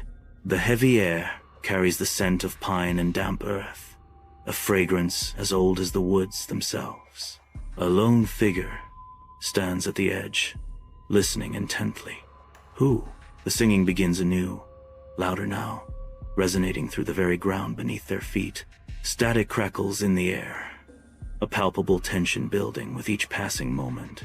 At the heart of La Cachée, the water stirs with an unseen force, a gentle whirlpool forming on the still surface. From the lake's mysterious depths, a figure ascends, veiled in liquid shadows. The singer rises, her ethereal form breaking the water's surface, an apparition of otherworldly beauty. Her eyes glow with an intense, spectral white light, piercing through the tranquil scene. The singer's dress flows around her like smoke, a ghostly dance upon the water's skin. She is a vision of haunting serenity, a siren emerging from the heart of the lake. A torrent of images floods Lucas's mind, a haunting flashback to a 1,950 seconds mining community. The earth shatters as an explosion rips through the mine, a cataclysmic event frozen in time. Water surges relentlessly, trapping the town's people in a desperate fight against the rising tide. The faces of the trapped miners are etched in terror as the flood seals their fate. Sunlight dances on the still waters of La Cachée, each ripple a fleeting spark of light. The lake's surface, a mirror to the sky, shimmers with an ethereal glow. A haunting echo of the past reverberates from the depths. Narration's voice whispers, heavy with sorrow and accusation. We built this town. The unseen narrator continues, a chilling reminder of betrayal. And they buried us alive when the dam broke. A glimmer of hope pierces through the darkness. They forgot us, but you found us. You can set us free. On the shores of La Cachée, the water's serene surface begins to roil, disturbed by an unseen force.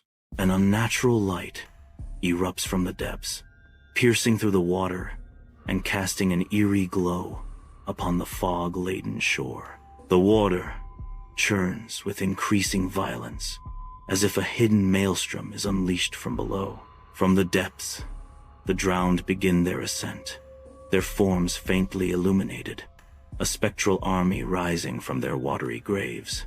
Hundreds of figures emerge, their ghostly bodies shimmering through the mist, a haunting spectacle of the risen dead.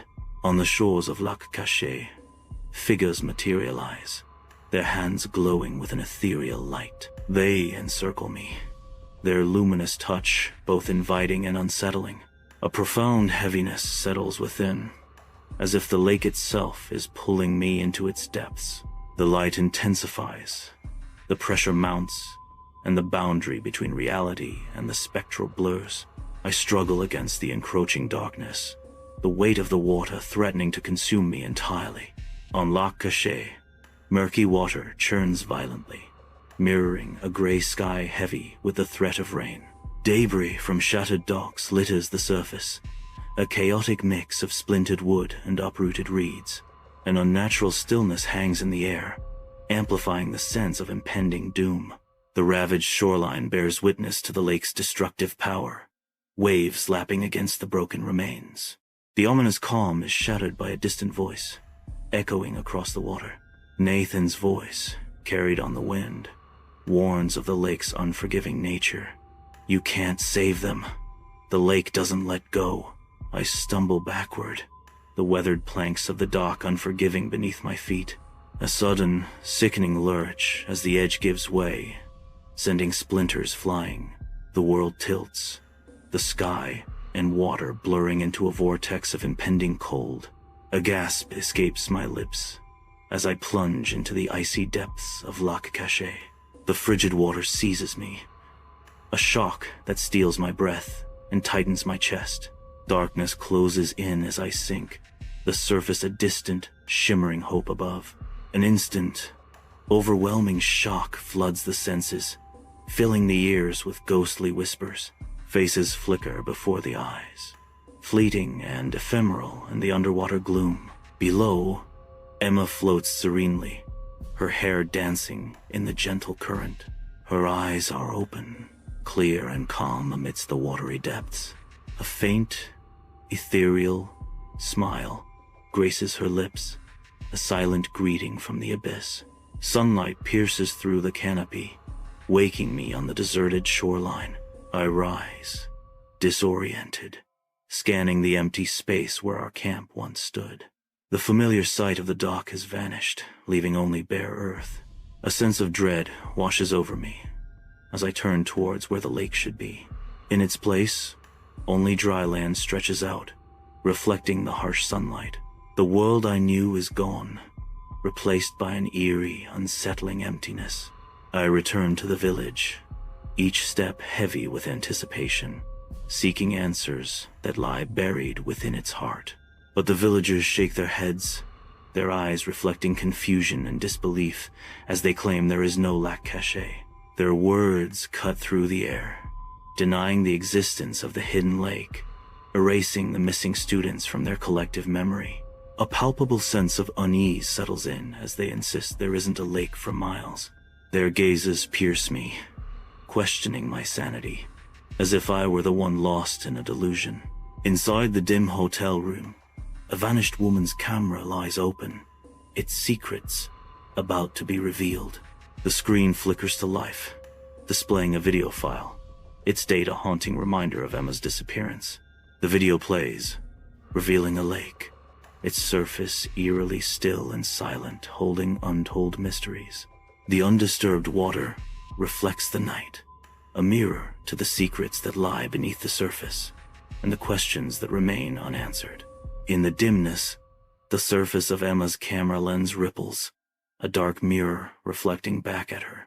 Her own face materializes in the reflection, a familiar image staring back. But something is terribly wrong. The reflection grins, a sinister twist of her own features. The smiling reflection speaks, its voice a chilling echo. You let us go, but we'll never let you go. Emma recoils, the camera shaking in her trembling hands as the reflection's words sink in. Under the merciless Egyptian sun, a desolate desert stretches endlessly, its sands shimmering with heat. Amidst this barren expanse, a small archaeological dig site struggles against the elements, tents pitched in a desperate attempt to ward off the sun's relentless assault. Excavation equipment lies scattered around a large, gaping pit, testament to the arduous work beneath the scorching sky. The air crackles with the intensity of the sun, the silence broken only by the whisper of the wind across the ancient sands. Inside Daniel's tent, darkness presses in as the wind howls, threatening to tear the fabric apart. Daniel Carter, eyes wide, lies trapped in his sleeping bag, listening to the storm's fury. Above the wind's mournful cry, a new sound emerges, soft, rhythmic footsteps approaching on the sand. His breath hitches as the unseen presence draws nearer, an ominous rhythm in the howling night. The tent seems to shrink around him, amplifying the terror of the approaching unknown steps. Daniel peers cautiously from his tent, the canvas flaps barely concealing his silhouette against the dim interior. The excavation site lies shrouded in darkness, the silence of the night amplifying the mystery. At the pit's edge, a tall, shrouded figure stands motionless, an enigma against the starlit sky. An eerie light emanates from the figure's eyes, casting a faint, ethereal blue glow that pierces the night. The air crackles with unspoken tension, as the figure's luminous gaze seems to fixate on some unknown point in the darkness. Inside the ancient burial chamber, Daniel and his team stand amidst shadows and dust, their figures illuminated by faint shafts of light. Professor Mahmoud El-Sayed studies the hieroglyphs, his brow furrowed in concentration as he deciphers the secrets of the past. Layla, the linguist, meticulously traces the ancient symbols, her fingers brushing against the cold stone, seeking to unlock the chamber's mysteries. A musty stench hangs in the air, a ghostly reminder of the centuries that have passed within these silent stone walls. In the ancient burial chamber, dust motes swirl in the faint light, illuminating walls covered in hieroglyphs. Mahmud, his brow slick with sweat, stands amidst the echoing silence, tracing the ancient inscriptions. His voice resonates through the chamber as he deciphers the age-old warning. Here lies Anen-Seta, who spoke the true names of gods. Let no light touch his talisman, lest the whispering hour awaken. Mahmud reads, his expression a mix of dread and fascination. In the heart of an ancient burial chamber, shadows dance across weathered stone. Mahmud presents the midnight talisman, a small, circular amulet of obsidian, catching the dim light. The amulet's dark surface seems to absorb the light, hinting at deeper mysteries. A sense of foreboding fills the chamber as Mahmud holds the ancient artifact aloft. In the ancient burial chamber, Mahmud raises the talisman high, its intricate carvings catching the dim light. Suddenly, the lantern sputters, casting dancing shadows that stretch and distort across the ancient walls. Darkness rushes in as the last flicker of light fades, plunging the chamber into an abyss of shadows. An unsettling silence descends, heavy and absolute, broken only by the faintest tremor in the air. A low vibrating hum begins to fill the chamber, resonating deep within the stone and bone. Ethereal flames ignite ancient lanterns, casting an eerie glow across the long-dormant burial chamber. The chamber stands revealed, starkly empty, the silence amplifying the sudden, inexplicable absence. Mahmud has vanished, leaving behind only a lingering sense of mystery and unease. On the dusty floor, his worn, leather-bound notebook lies abandoned, a silent testament to his sudden departure. Under the relentless desert sun, the excavation site bakes, secrets buried beneath shifting sands. The pit, half filled with sand, hints at the futility of their desperate search. Each grain seems to mock their efforts, obscuring what lies beneath. Faces grim and sweat-streaked, the team battles the elements, their hope dwindling with each passing moment. The sun beats down, an unforgiving witness to their desperate quest for Mahmud. Deep within the earth, the team stops before a newly revealed passage, its darkness promising unknown depths. Limestone reliefs adorn the tunnel walls, their haunting depictions of ancient rituals, whispering tales of a forgotten world. Each carving is a silent testament, an unsettling echo of ceremonies performed in the heart of the earth. Torches cast dancing shadows, revealing grotesque figures frozen in eternal worship. The air grows heavy with the weight of history, a palpable sense of unease settling over the team as they prepare to descend. Inside the grand burial hall, Mahmud sits, his back against the cold stone wall, his eyes wide open but vacant. His skin, the color of desert sand, stretches taut over his bones, a stark testament to his ordeal. In his grasp, he clutches the talisman, its ancient symbols gleaming faintly in the dim light. The silence of the hall amplifies his solitude, a haunting tableau of endurance and despair. Torches flicker, casting shadows that dance across the weathered stones of the large burial hall. The air hangs heavy, thick with the scent of dust and the ghosts of forgotten ages. Mahmud's voice cuts through the silence, laced with a mixture of fear and awe. He's awake. A palpable sense of dread fills the hall as the torches begin to dim, their flames sputtering. Darkness descends, swallowing the ancient chamber in an oppressive, all-consuming black.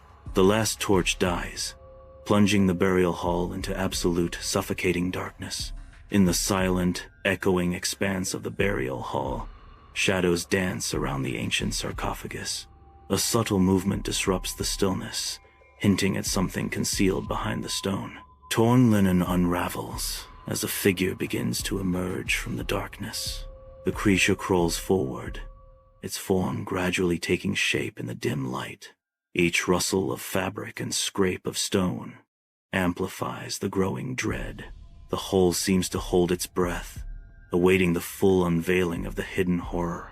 In the vast burial hall, A solitary figure is seen standing motionless, dwarfed by rows of ancient tombs.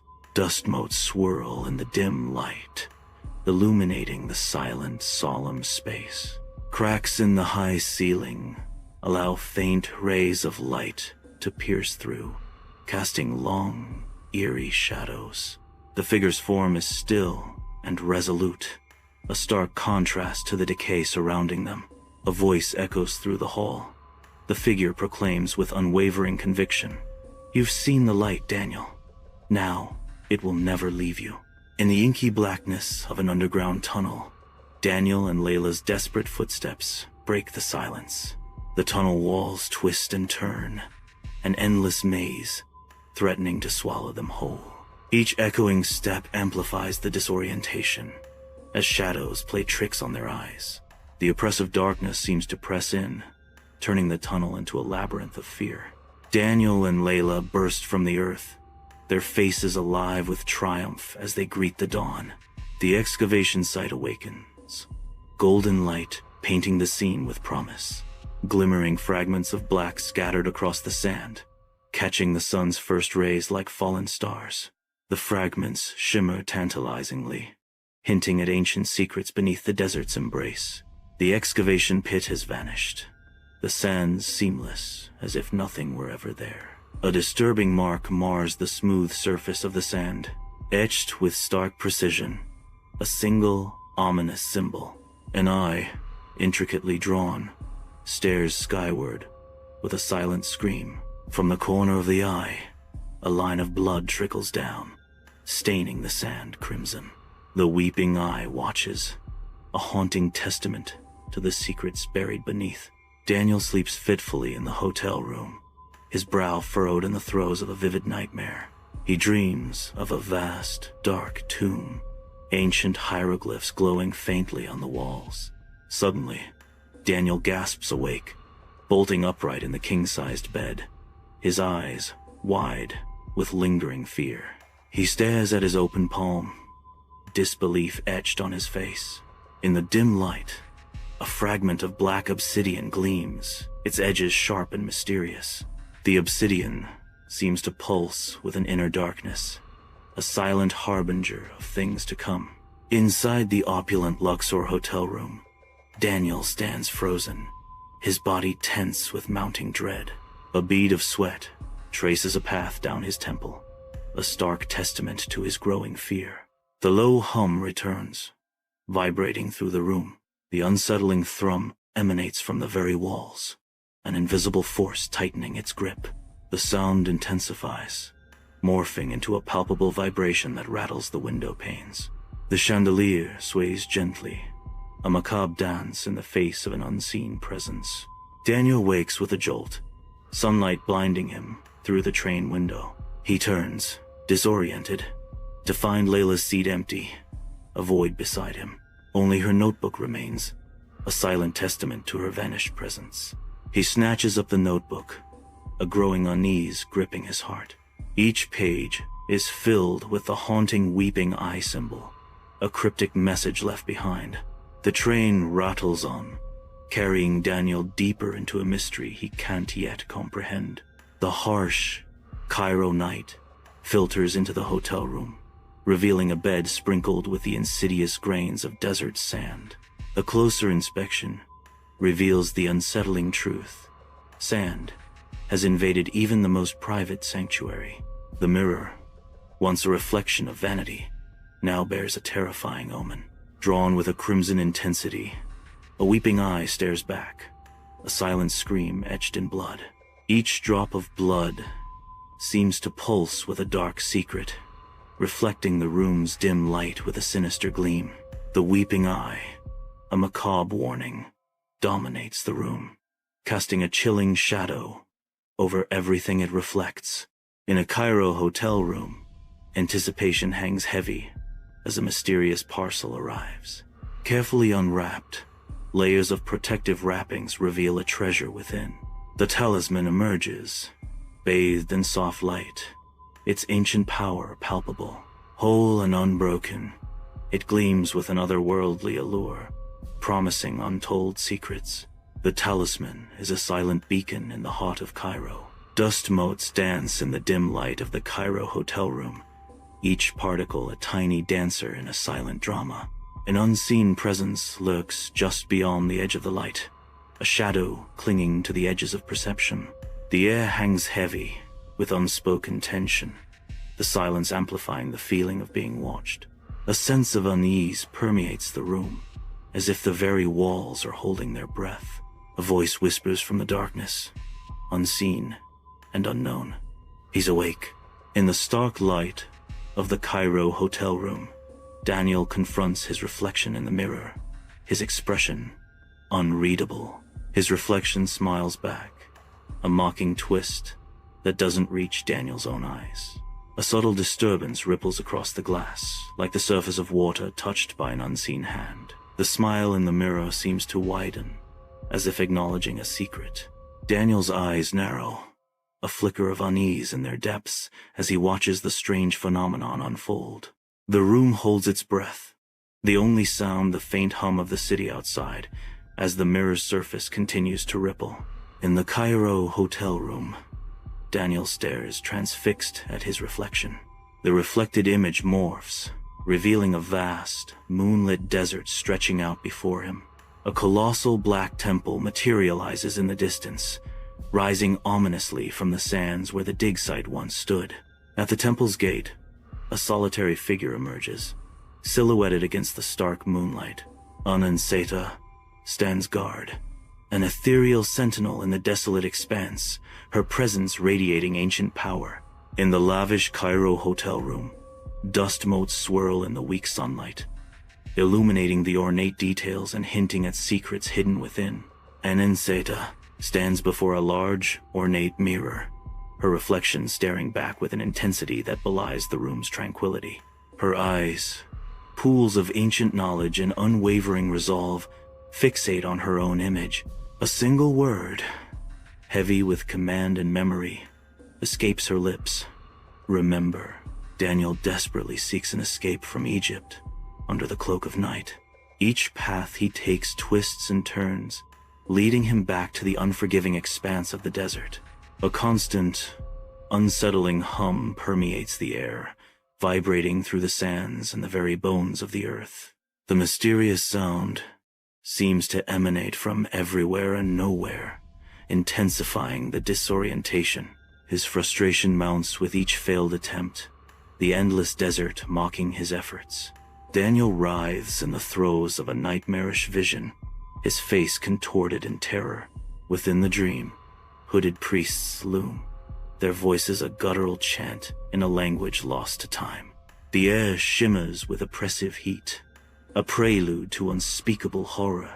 Molten gold cascades, a searing river destined for a screaming man's open mouth. His screams are abruptly silenced as the liquid metal seals his lips, a final, agonizing testament to his doom. In Daniel's apartment, reflections multiply, creating a dizzying array of distorted figures. Layla, Mahmoud, and others materialize within the reflections, their presence ghostly and unsettling. Their faces are drained of color, appearing gray and lifeless in the dim light. Hollow eyes stare out from the reflections, conveying a deep sense of despair and emptiness. Shadows stretch and twist across the cluttered confines of Daniel's apartment, the air heavy with unspoken words. A lone lamp casts a dim, ethereal glow, highlighting the dust motes dancing in the stagnant air. Layla's eyes glint in the half-light, her expression unreadable as she breaks the silence. Her voice drops, each word a deliberate strike against the oppressive quiet. You brought him back. Her gaze intensifies, locking onto Daniel with accusatory fire as she reveals the dark purpose. The talisman needs a vessel, she whispers, the chilling revelation hanging in the air like a shroud. In the dim light of Daniel's apartment, Ananseta materializes from the shadows, an ominous figure stepping into the light. His movements are deliberate, each step measured as he closes the distance to Daniel. With a swift motion, Ananseta reaches out, his hand poised, ready to strike.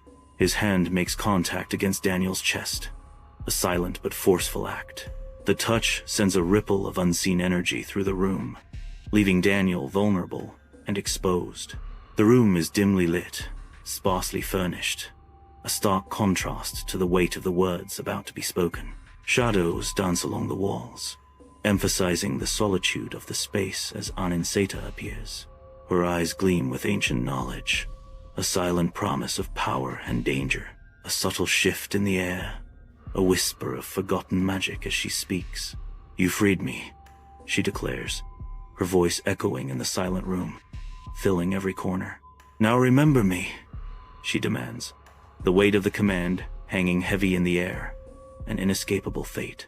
Daniel awakens, disoriented on the floor, the first light of dawn revealing an unsettling scene. The apartment is not as he remembers it.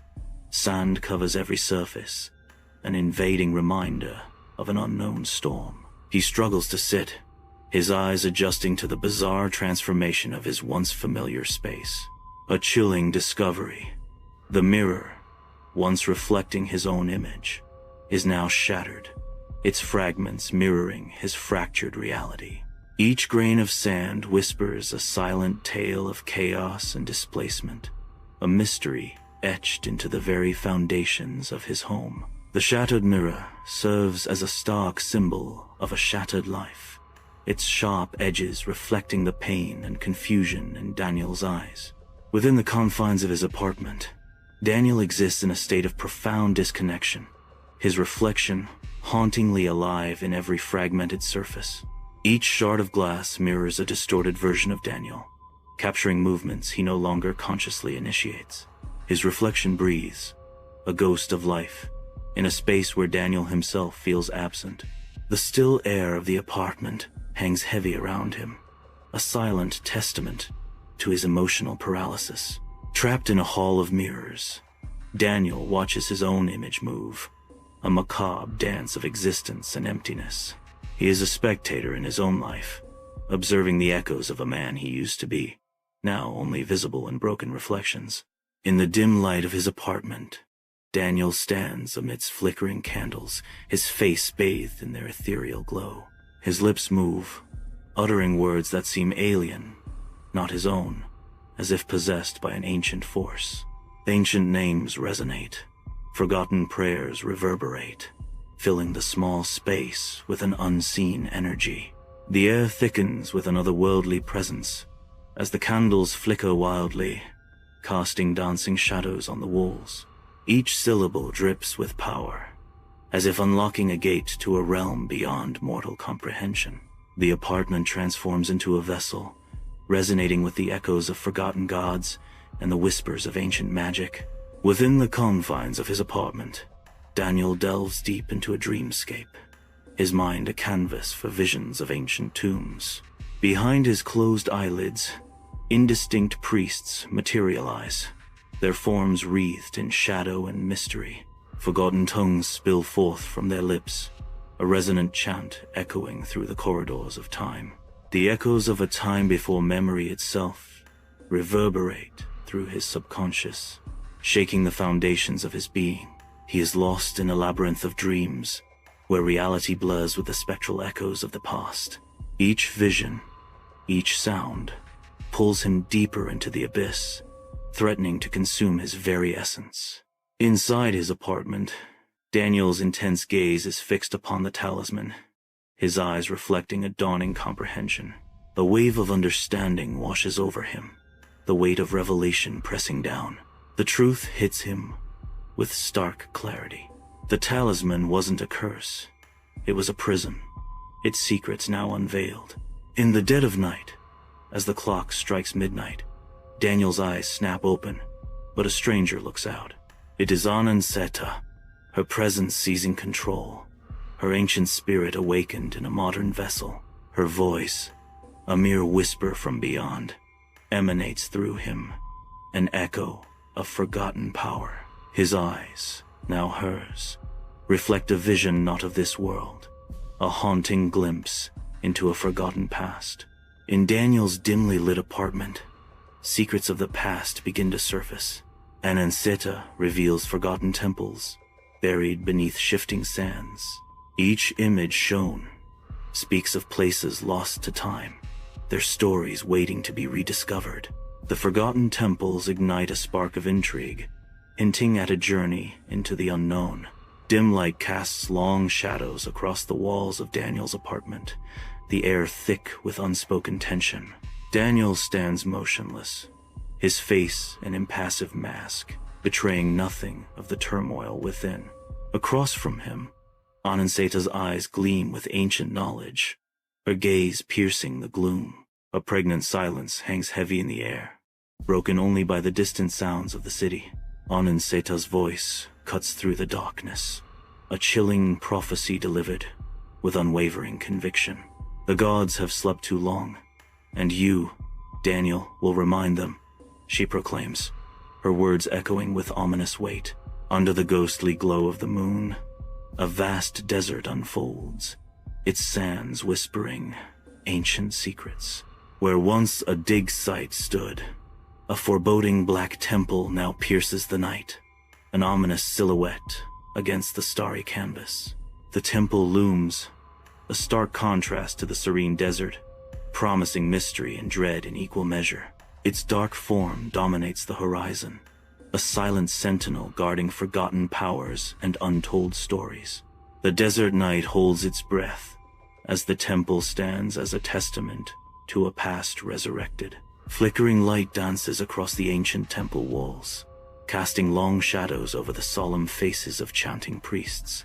Incense smoke coils through the air, heavy with ancient rites, as a man lies bound upon the altar. Terror floods his eyes as he stares up, helpless, at the gleaming molten gold. A horrifying silence descends as the gold is poured, extinguishing his screams and sealing his fate. In the dim light of his apartment, Daniel's gaze is fixed, unwavering, on his open palm. A symbol sears into his skin, a weeping eye, etched deep and raw. The mark pulses with a faint, ominous light, a brand of sorrow and dread. His breath hitches as the pain intensifies, mirroring a deeper, unseen wound. The weeping eye seems to stare back at him, a silent harbinger of fate. In the dim light of his apartment, Daniel stares into the mirror, his expression unreadable. The reflection betrays a hidden joy, a subtle smile that Daniel doesn't allow himself to show. A silent battle between the man and his mirrored image plays out in the glass. The smile in the mirror widens, a mocking echo of the sadness in Daniel's eyes. Dim light barely illuminates Daniel's apartment, casting long, eerie shadows that writhe across the walls. Daniel's face, caught in the gloom, reflects an unsettling intensity, his eyes gleaming with an unknown obsession. The air hangs heavy with unspoken dread as he stands alone, a figure consumed by inner turmoil. A flicker of madness dances in his eyes, betraying a mind haunted by unseen forces. His voice, a mere whisper in the oppressive silence, carries the weight of forgotten lore. The desert remembers, Daniel murmurs, his words echoing like a curse in the dimly lit room. A rapid montage begins, each reflection a fleeting glimpse into shattered lives. Daniel's eyes reflect a hollow despair, a mirror to the night's grim reality. Layla's face, pale and drawn, surfaces momentarily, etched with silent suffering. Mahmoud's haunted gaze pierces through the darkness, a reflection of profound loss. Each face, a fleeting image in the night, shares the same gray pallor of hopelessness. The montage accelerates, a whirlwind of despairing faces caught in the endless night. In the dead of night, Daniel aimlessly wanders through his apartment, a haunted look in his eyes. An unsettling sight unfolds as grains of sand escape from his lips, each one a whispered secret. The fine sand spills onto the floor, a surreal echo of a forgotten shore. His vacant gaze drifts across the room, seemingly unaware of the strange phenomenon. Each step he takes leaves a trail of sand, marking his path with an eerie reminder. The apartment transforms into a nightmarish landscape, the air thick with unspoken dread. The room is shrouded in dim light, an unsettling dance of shadows playing across the walls. Dust motes, tiny and ethereal, drift in a solitary beam of light, illuminating the silence. A voice echoes from an unseen realm, resonating with ancient power. "You freed me," the disembodied voice whispers, a haunting gratitude hanging in the air. The voice commands attention, a chilling reminder penetrating the stillness. "Now remember me." The sun beats down on the western desert, baking the sand to a shimmering haze. Wind whispers secrets across endless dunes, a lonely sound in this desolate expanse. The camera reveals a closed pit, a dark mouth in the otherwise unbroken landscape. Crude etchings mar the sand above the pit, a single, weeping eye staring accusingly at the sky. Silence descends, broken only by the mournful sigh of the wind. A sentinel guarding a forgotten sorrow. Within the boundless expanse of Daniel's mind, darkness reigns, a canvas for the unfolding drama.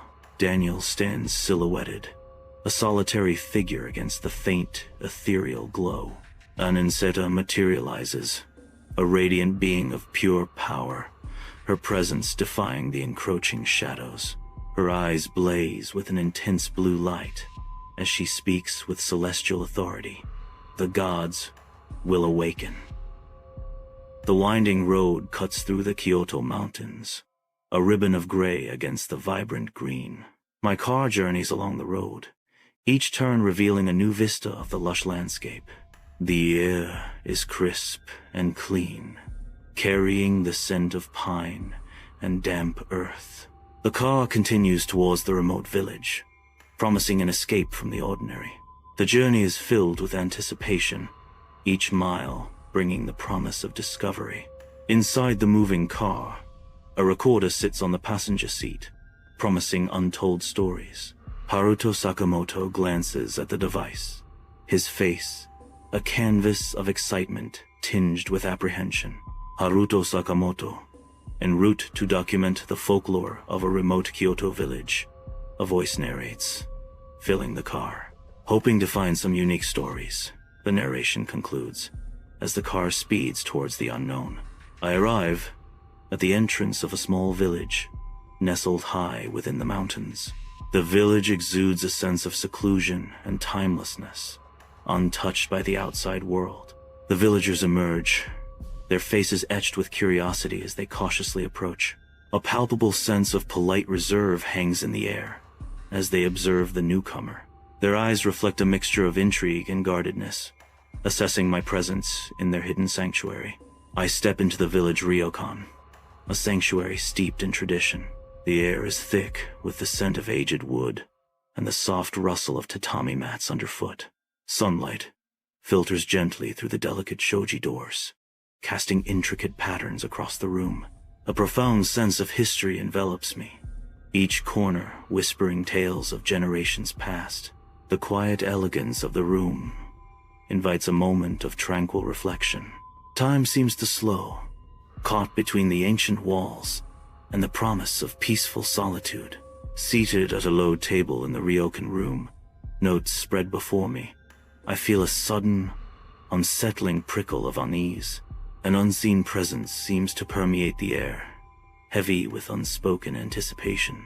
The quiet stillness of the room amplifies the growing sense of being watched. My heart pounds in my chest, a drumbeat against the silence. In the periphery, a subtle flicker of movement catches my eye, a fleeting shadow in the dimly lit space. Every nerve ending on high alert, I strain to discern the source of the disturbance, the room holding its breath with me. A soft tap tap tap breaks the silence of the ryokan room, each sound amplifying the stillness. Heart pounding, I cautiously peek through the door, searching for the source of the sound. Only shadows dance in the dimly lit corridor, playing tricks on my eyes. Returning to the room, a sense of unease settles deep in my chest. My notebook, once perfectly aligned on the tatami mat, now lies askew, a silent testament to an unseen presence. In the ryokan room, moonlight filters softly through the shoji screens, casting an ethereal glow.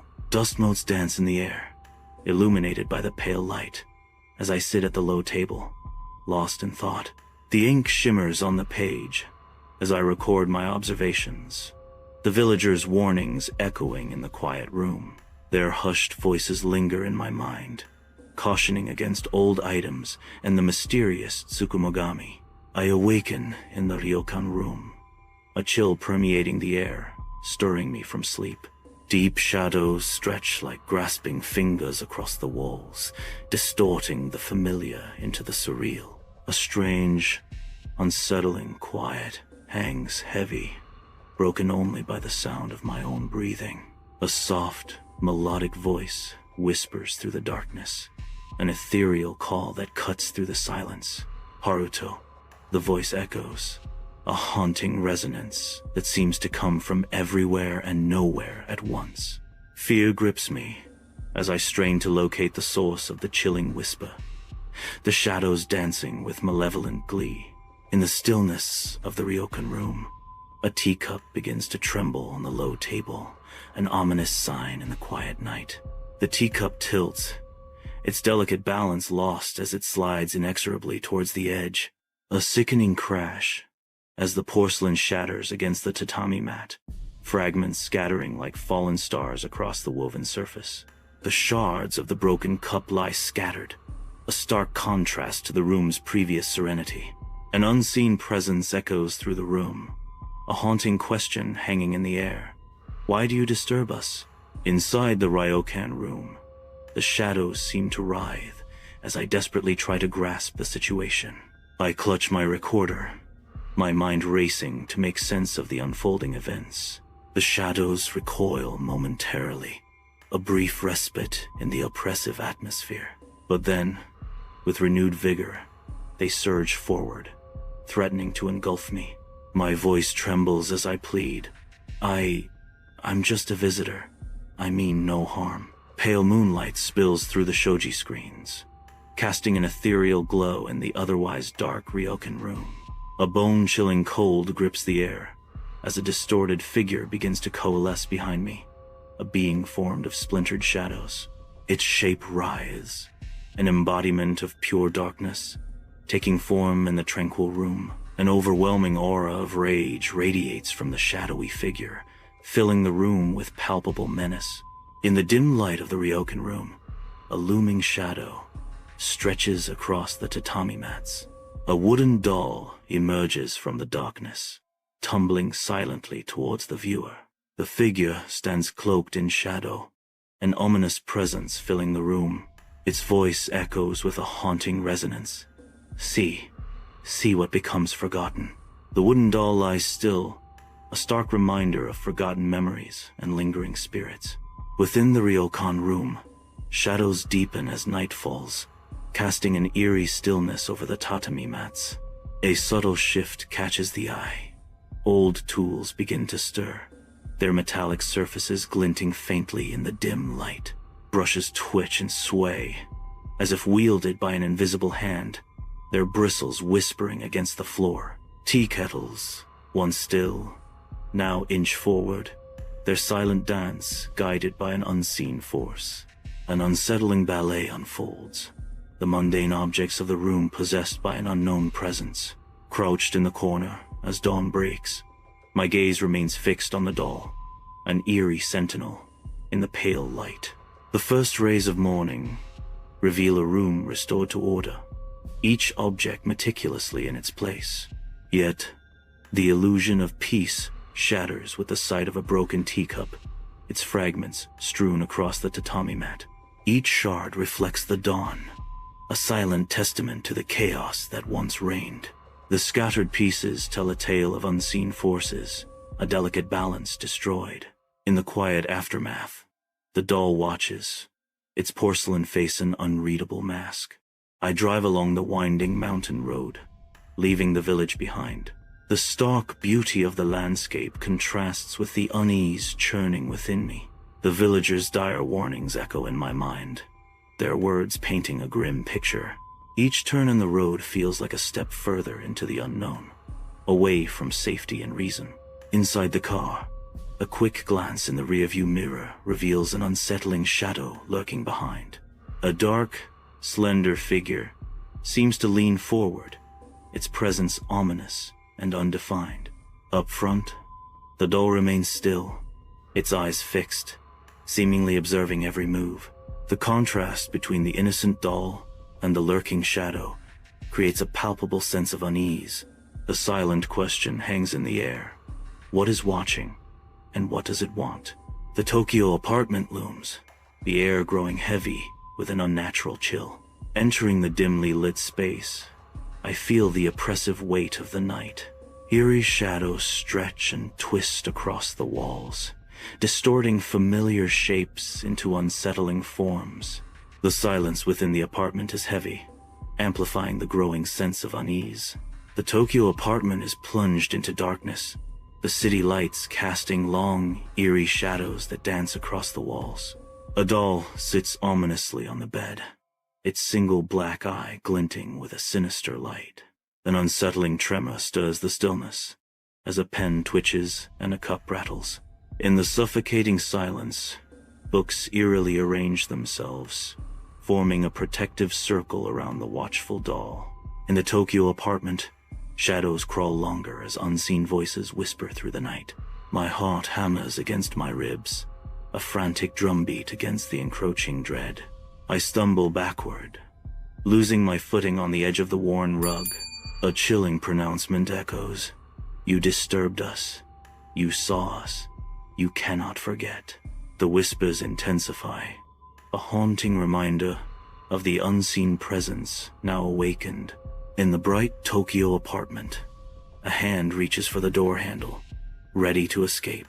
But as the hand nears the exit, shadows twist and deepen, forming an impenetrable barrier. The darkness coalesces, an ominous force obscuring the doorway. A tangible pressure intensifies, stifling breath and trapping the figure within. The Tokyo apartment is dimly lit, shadows stretching across the room as neon lights flicker through the window. A doll sits silently on a shelf, its eyes gleaming unnaturally in the low light. The city's pulse throbs outside, unheard promises echoing in the small space. The stillness descends, broken only by a chilling whisper.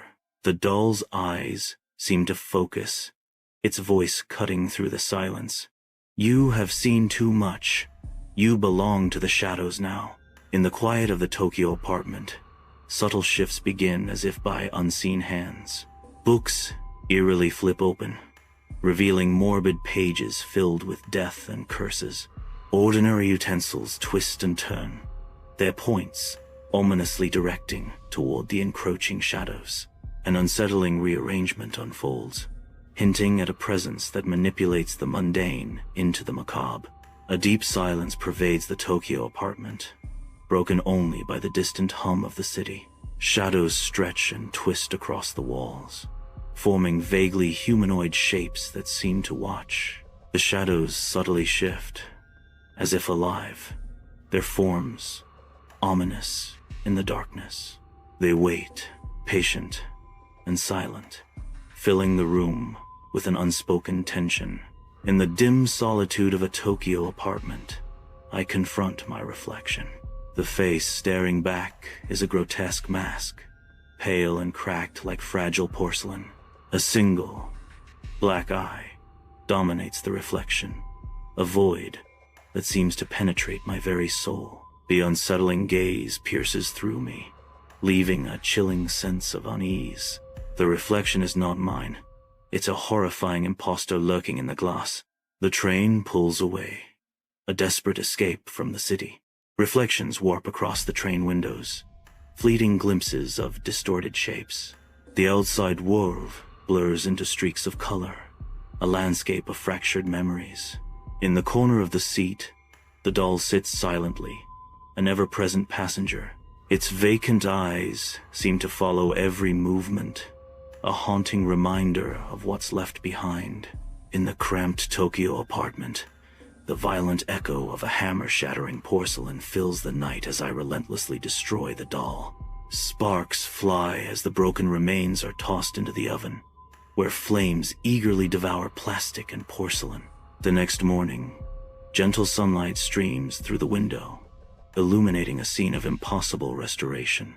I awaken to find the doll resting serenely on my pillow, pristine and unbroken, its silent gaze unnervingly intact. Sunlight floods the cramped Tokyo apartment, illuminating dust motes dancing in the air. My hand trembles as I reach for the phone, hesitating on the precipice of a futile act. Imagined faces flicker in my mind, their expressions shifting from concern to a vacant, glazed-over indifference. A heavy dread sinks into my heart, a silent acknowledgement of isolation's crushing weight. In the dead of night, the Tokyo apartment becomes a canvas of shadows, every reflective surface shrouded in white. Yet, despite the precautions, whispers slither through the silence, an unseen chorus haunting the space. A chilling sensation crawls across bare shoulders, phantom hands brushing against skin, a ghostly touch in the oppressive quiet. Paranoia tightens its grip as the apartment transforms into a theater of unseen horrors, each shadow a potential tormentor. In a serene Tokyo apartment, a brush dances on its own, possessed by unseen forces. A kettle slides ominously across the polished floor, a prelude to the uncanny. A cracked teacup tilts perilously, defying gravity with a slow, deliberate motion. The teacup's unsettling descent continues, an eerie omen looming ever closer. Inside a dimly lit Tokyo apartment, I am hunched over my desk, penning this chilling account. The air is thick with anticipation and dread, each word a step further into the unknown. Perched ominously beside me, the doll sits silent, a haunting sentinel in the shadows. Its black eye gleams unnervingly in the lamplight, a dark mirror reflecting the terrors I struggle to articulate. Each flicker of light seems to animate its lifeless features, turning it into a grotesque parody of innocence. The room feels colder now, as if the doll itself is drawing the warmth from the air, leaving only fear in its wake. Inside the Tokyo apartment, I strain, every nerve on high alert. Faint whispers begin to echo, a chorus of layered voices, both melodic and terrifying, swirling around me. A shiver crawls down my spine as the unseen presence intensifies. My heart pounds in anticipation, a dread sense of inevitability looming. I know, tonight, it will move again, the narration whispers, sealing the night's dark promise. The Ryokon room warps into a nightmarish version of itself, reality bending at the edges of perception. Shadows deepen, revealing a circle of dolls, their porcelain faces unnervingly still in the gloom. The dolls multiply, their numbers swelling into the hundreds, an army of silent observers. Each pair of eyes flickers, with an eerie light, glowing with an unnatural energy in the oppressive darkness. The air grows heavy with unspoken dread, a suffocating sense of being watched from all sides. Soft moonlight casts an ethereal glow through the paper windows of the ryokan room, painting the tatami mats with dancing shadows. An array of traditional Japanese dolls sit silently on a shelf, their painted eyes seeming to follow every unseen movement. A chilling whisper slithers through the air, growing louder, more insistent, weaving a spell of dread. The dolls' heads tilt almost imperceptibly, a silent, unified gesture that chills the very soul. A chorus of eerie voices echoes through the room. You cannot escape. You are ours now. Under a radiant sun, the village unfolds its quaint charm, a tableau of rustic simplicity.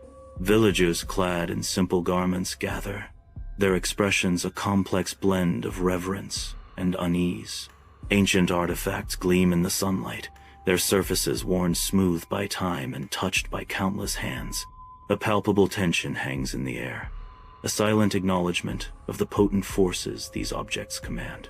The artifacts stand as silent guardians, symbols of a heritage both cherished and feared by those who dwell in their shadow. In the soft, flickering light of a fireplace, a group of children huddle close, their faces lit by the dancing flames. An old woman sits among them on a worn wooden stool, her face a map of time and tales, the scent of wood smoke heavy in the air. She begins to speak, her voice a soothing murmur against the night. Long ago, before even your grandfathers were born, objects that have been around for 100 years would come to life. Inside the cramped Tokyo apartment, shadows lengthen, turning familiar spaces into menacing voids. Furniture scrapes against the floor as I frantically barricade the door. A futile defense against an unseen enemy. The first whisper slithers in, a chilling tendril that finds its way under the door. The whispers intensify, a chorus of malice seeping through the cracks in the walls, mocking my efforts. Paranoia claws at the edges of my mind as the apartment transforms into a prison of shadows and sound. Within the confines of the Tokyo apartment, shadows stretch and contort, an inky darkness seeping under the door. The lengthening shadows morph into grotesque, shifting shapes that dance ominously on the tatami mats. An unsettling stillness permeates the room as the shadows coalesce, their forms barely discernible in the dim light. A porcelain doll sits silently on the floor, its face eerily blank, its presence growing more palpable with each breath. The doll seems to inch forward imperceptibly, its watchful eyes fixated, adding to the growing sense of dread. In the dim light of my small Tokyo apartment, dust motes dance in the air, swirling like unseen spirits. I sit on the floor, a lone figure, amidst the strange energy that permeates the room. My voice trembles, betraying the fear I attempt to conceal. The shadows deepen, casting eerie shapes against the walls, amplifying the sense of isolation. Desperation edges my tone as I plead into the darkness. Please, just leave me alone. Confusion and mounting terror grip me as I confess, my voice barely a whisper. I do not understand what you want. In the quiet of a Tokyo apartment, the air begins to vibrate with an unseen energy. A low, persistent hum fills the room as ordinary objects defy gravity, rising into the air. Books flutter, clothes twist, and dishes spin in a chaotic, unpredictable ballet. The strange phenomenon intensifies, the swirling vortex centered on a seemingly innocuous porcelain doll. Its painted eyes gleam unnervingly in the dim light, hinting at a source both mysterious and powerful. In a Tokyo apartment, dim light seeps through shoji screens, painting the cluttered room in shadows. The air hangs heavy with the weight of centuries, a silent judgment pressing down. An oppressive atmosphere permeates the room, charged with unseen energy. A subtle crackling fills the air, hinting at the awakening of ancient spirits. The Tsukumogami begin to stir, poised to reclaim their lost essence from the shadows. Within the confines of the Tokyo apartment, an oppressive atmosphere descends, the walls seeming to shrink inward. Darkness creeps into every corner, transforming familiar shapes into menacing shadows. The air is thick with unspoken tension, each breath heavy with a sense of foreboding. A palpable sense of isolation permeates the space, amplifying the feeling of being trapped. The night deepens, and with it, a growing unease settles over the apartment, promising something ominous. Inside the small Tokyo apartment, shadows dance, hinting at unseen horrors. Ordinary objects scattered around the room seem to pulse with a dark, hidden energy. Flashes of past owners flicker into view, their faces masks of terror and anguish. Each glimpse reveals a fragment of the apartment's haunted history, echoing in the stillness. The air grows heavy with the weight of their despair, a silent scream trapped within the walls. The Tokyo apartment is shrouded in night, shadows dancing in the dim light. Perched on a shelf, A doll sits silently, its presence radiating an unsettling aura. The doll's eyes seem to bore into the soul, a silent, penetrating gaze. Deepest fears and insecurities rise to the surface, reflected in the doll's unblinking stare. Bathed in the neon glow of Tokyo, I am hunched over, a solitary figure consumed by the encroaching night. Time dissolves, and the vibrant city lights blur into an abstract painting, mirroring the chaos within. Reality and nightmare become indistinguishable, the line between them warped and faded by unseen forces. The Tsukumogami close in, their presence a suffocating weight, threatening to consume me entirely. In the dead of night, a scream rips through the confines of a Tokyo apartment, a raw cry of terror. But the sound is swallowed, lost in the insidious whispers of the Tsukumogami. Ancient spirits awakened.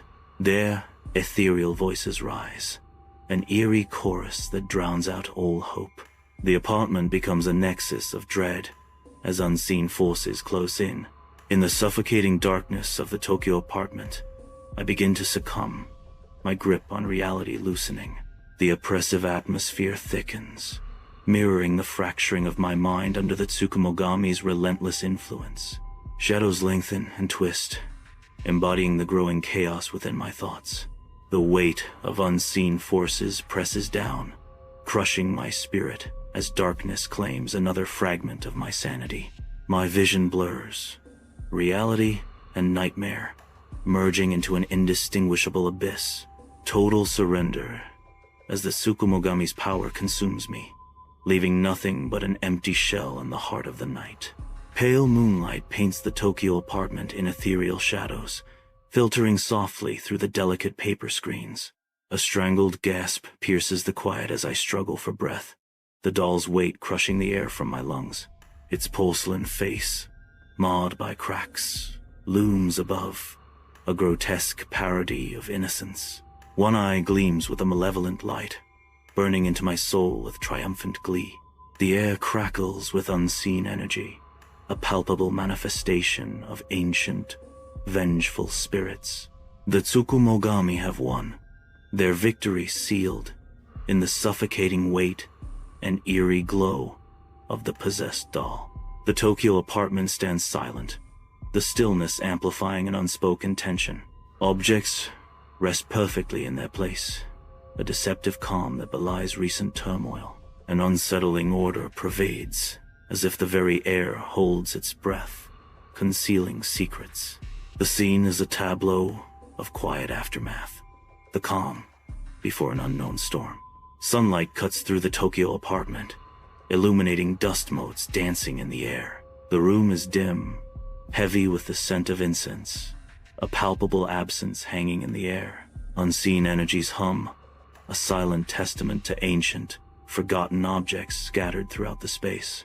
The stillness of the apartment is a stark warning, etched deep into the very walls. The air is thick with secrets, a place where I am nowhere to be found. The Kyoto mountains rise majestically, their verdant slopes a canvas of ancient secrets. A winding road cuts through the landscape, a solitary path through nature's grandeur. An unsettling stillness blankets the mountains, the air heavy with unspoken tension. Nature itself seems to hold its breath, as if awaiting an imminent, fateful moment. Under the furious lash of rain, Hurricane Delilah descends upon a desolate Louisiana canal. An old house on stilts stands defiant, a lonely sentinel against the encroaching storm. Flashes of lightning illuminate the scene, revealing the raw, untamed power of nature's wrath. The canal churns with violent energy, its surface a chaotic ballet of wind and water. Each crashing wave threatens to engulf the fragile structure, testing its resolve. The wind howls like a banshee, carrying the scent of salt and the promise of destruction.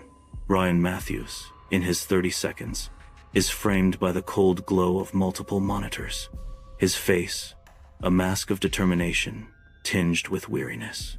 The screens flicker with radar readings and camera feeds, painting the room in an eerie, watchful light. Each blip and static image on the monitors hints at unseen threats lurking beyond the walls of Ryan's study. His eyes scan the screens, a silent promise to protect, etched into his weary features. The weight of responsibility settles heavily on Ryan as he remains vigilant, a lone sentinel in the digital night. Lightning rips across the sky, momentarily illuminating Ryan's study. Ryan's eyes dart towards the monitor, his face etched with concern as he watches the live feed. A tall, dark figure stands ominously still in the canal's murky waters. The figure's presence casts a chilling shadow on the water, a silent, dark sentinel. Ryan's gaze intensifies, a mixture of dread and resolve hardening his features as he stares at the screen. Inside Ryan's dimly lit study, shadows dance across the room as he grabs a pair of binoculars. He focuses the lenses, his breath catching in his throat as he peers into the darkness. Through the binoculars, a lone figure emerges, its form indistinct and unsettling. Ryan's eyes widen in disbelief as the figure seems to writhe, its shape shifting before his very eyes. A cold dread grips him as he struggles to comprehend the impossible sight unfolding before him. The figure continues to morph, defying reality and plunging Ryan deeper into a nightmare. Inside his dimly lit study, Ryan frantically dials the phone, his face etched with desperation. Static screams through the line, mocking his efforts and amplifying his growing dread. The phone slips from his trembling fingers, clattering onto the desk as he stares into the dark. A disembodied voice echoes ominously, chilling him to the bone. Stay inside. Avoid the water. Paralyzed, Ryan clutches the edge of the desk, a cryptic warning resonating in the silent room. Inside Ryan's study, the wind howls like a tormented spirit, rattling the window panes with increasing ferocity. Above the storm's roar, a subtle shift occurs. A low, guttural hum emanates from beneath, a sound that chills the blood and defies explanation.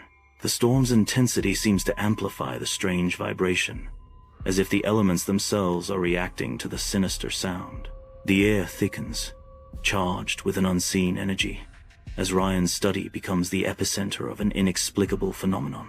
In the dim study, Ryan clutches his chest, his face contorted by an unseen pressure. He stumbles backward, his eyes widening with a chilling realization. The entity calls, its presence a palpable weight in the air. A silent scream builds within him as the unseen force tightens its grip.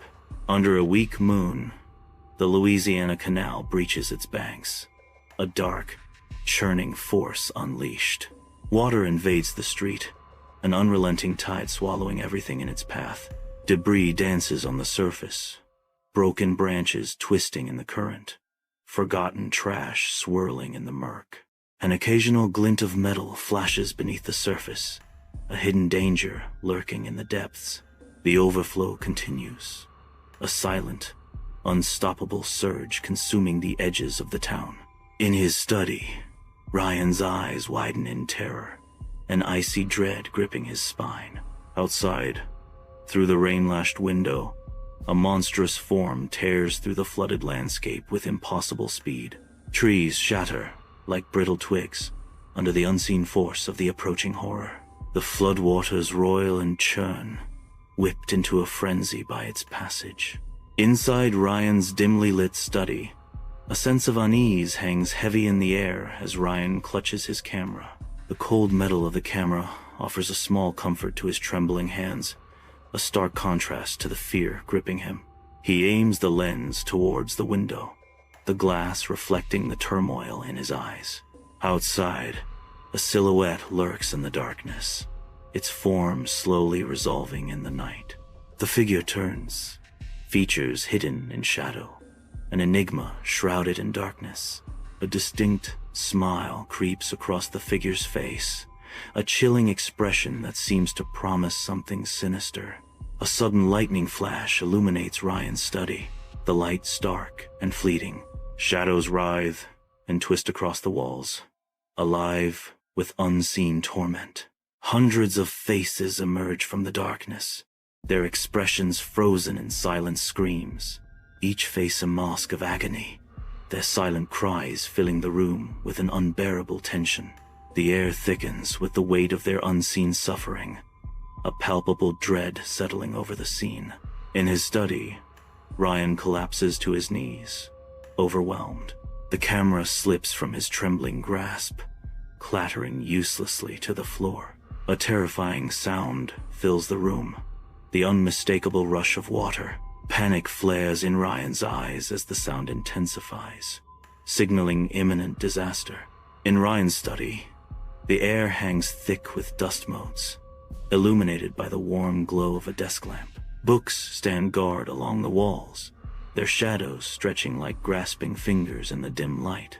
An unsettling stillness blankets the room, broken only by the soft rustle of unseen things.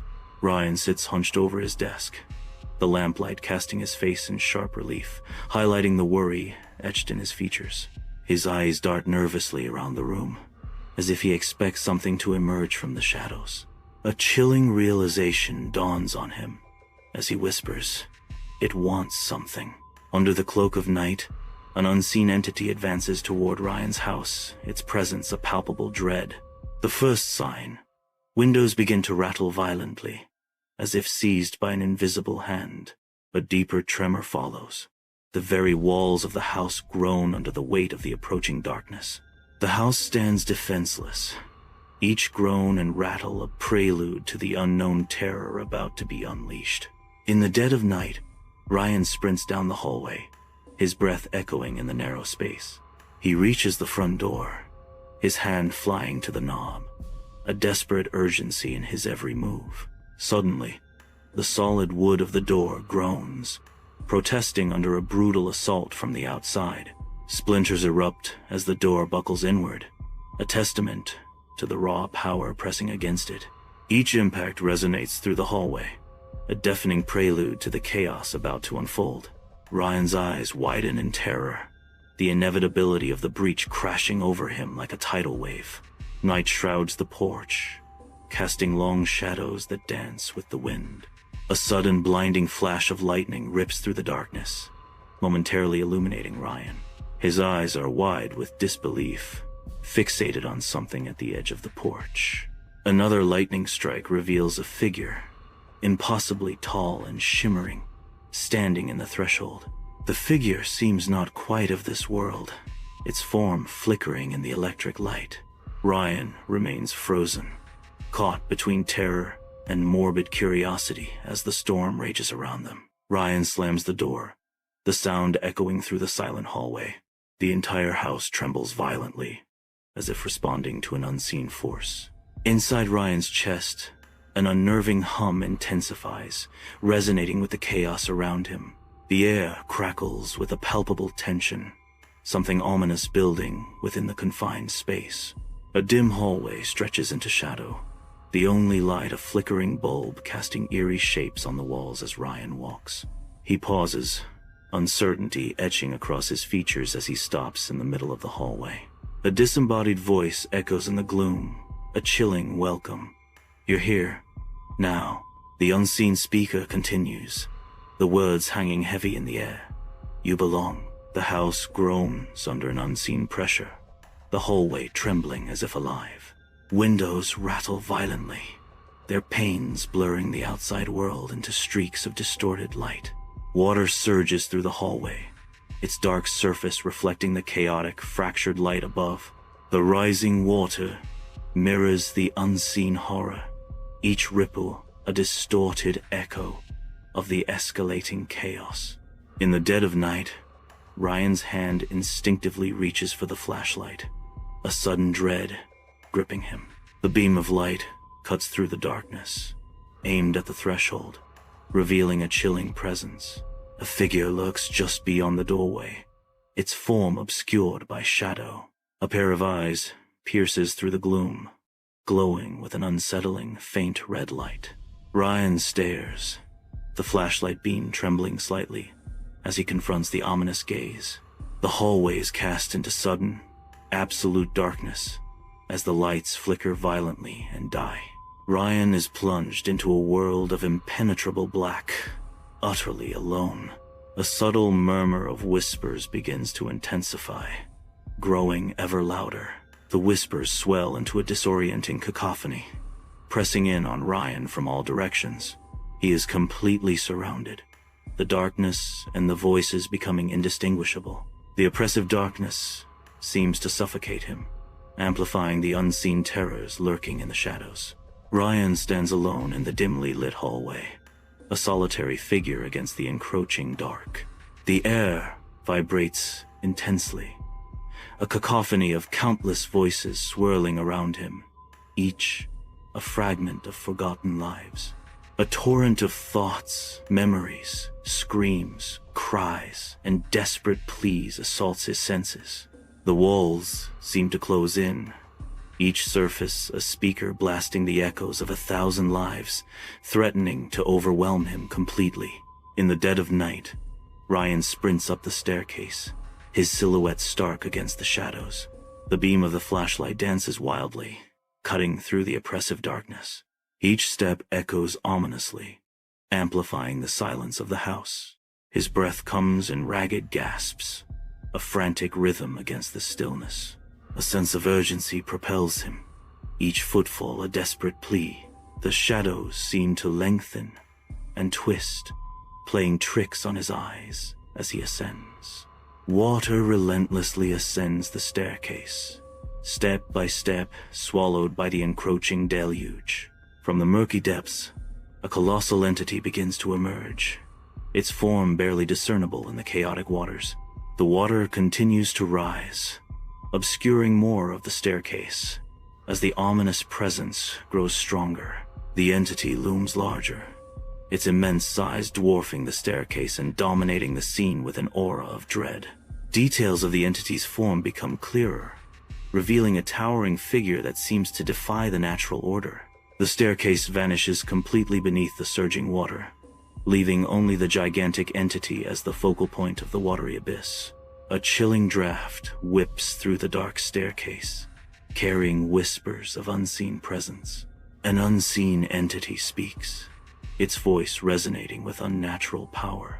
The chilling words echo through the staircase. The hurricane is mine. A sense of encroaching doom fills the space as the entity continues. The storm is mine.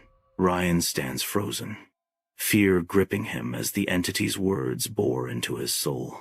The final, terrifying declaration hangs in the air. And now, you are mine. Ryan loses his footing, the world tilting as he plummets backward down the staircase. He falls, a chaotic ballet of limbs against the unforgiving steps. Darkness gathers, the shadows stretching and contorting into grotesque shapes around him. The shadows begin to coalesce, taking on the vague forms of faces from Ryan's past. Some are living, their expressions twisted in silent accusation. Others are long gone, their spectral visages a haunting reminder of what was lost. Ryan bursts onto the rooftop, a silhouette against the stormy night. Rain lashes down, plastering his hair to his forehead as he fights against the wind. Every gust threatens to tear him from his precarious perch. The city lights blur below, distorted by the downpour. He strains against the elements, a lone figure battling the tempest. High above, on a darkened rooftop, Ryan stares down into the abyss. Below him, the canal churns like a dark vortex, shadows twisting with the water. Within the swirling tempest, ghostly faces flicker, trapped in the watery gloom. Desperate hands reach out from the depths, grasping at nothing. Lost figures writhe in the canal's grasp, their silent screams swallowed by the night. The dark entity below seems to pulse, a living nightmare reflected in Ryan's haunted eyes. Lightning flashes, momentarily revealing a terrifying entity against the night sky. Trapped within the entity, countless faces writhe in silent torment, illuminated by the stark light. A horrifying realization dawns on Ryan as he recognizes a familiar face among the damned. It's his neighbor, The old man who stubbornly refused to evacuate, now a prisoner in this unholy form. Under the cloak of night, the rooftop wind whispers of rain, carrying secrets only the city knows. Ryan stands alone against the distant city lights, a silhouette etched in tension and unresolved decisions. His voice, barely audible above the wind's mournful song, carries a haunting resignation. It chooses those who stay, he whispers, the chilling words lost in the vast expanse of the night. Ryan stands silhouetted against the vast night sky. The city's glittering lights spread out beneath him like a fallen constellation. A cold wind whips around him, tugging at his clothes and hair, a physical manifestation of the turmoil within. An invisible force grips him, a pull that resonates deep within his soul. His expression is a mixture of fear and fascination as he grapples with the unknown. He is drawn towards an unseen destination, a journey into the depths of his own being. Ryan stands alone, a solitary figure on the edge of the roof, his silhouette stark against the night sky. The wind howls, a mournful cry echoing his inner turmoil as he throws his head back.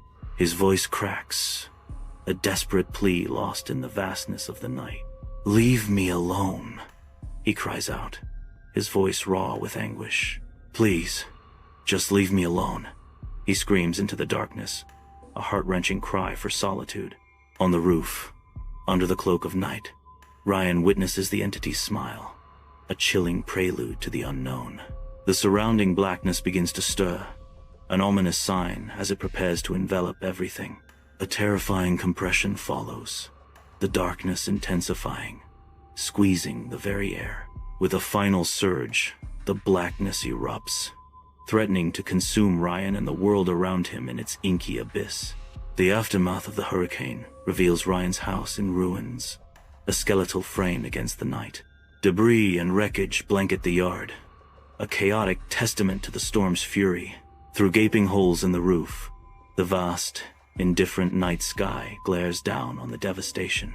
The once sturdy walls are now fractured, revealing the vulnerability of what was once a safe haven. Silence descends, broken only by the occasional creak and groan of the ravaged structure. The air hangs heavy with the scent of damp wood and shattered dreams. Ryan stands amidst the stark ruin of a hallway, a solitary figure against the backdrop of devastation. Sunlight pierces through shattered windows, casting long shadows that dance across the debris-strewn floor. Dust motes swirl in the golden rays, illuminating the silent decay and hinting at forgotten lives. His silhouette is framed by the jagged edges of broken glass, a stark contrast to the bright world outside. The air hangs heavy with the scent of damp earth and shattered dreams, a palpable reminder of loss. He stands motionless, a silent sentinel amidst the ruins, his gaze lost in the memories etched into the walls. The next day dawns on a street turned ruin, a landscape of desolation greeting Ryan's departure. Floodwaters reflect the broken sky, mirroring the town's shattered state. Houses stand as hollow shells, monuments to a disaster that has swept through. Ryan walks through the debris-strewn street, his figure a lonely silhouette against the backdrop of destruction. Each step echoes in the eerie silence, a testament to the lives disrupted and forever changed. The weight of the town's fate hangs heavy, a stark reminder of the resilience needed to rebuild from the wreckage. Ryan speeds down the highway, leaving the small town behind him in a cloud of dust. His eyes flick to the rearview mirror, watching the town shrink into the distance. A mix of relief and regret plays across his face as he puts more distance between himself and his past.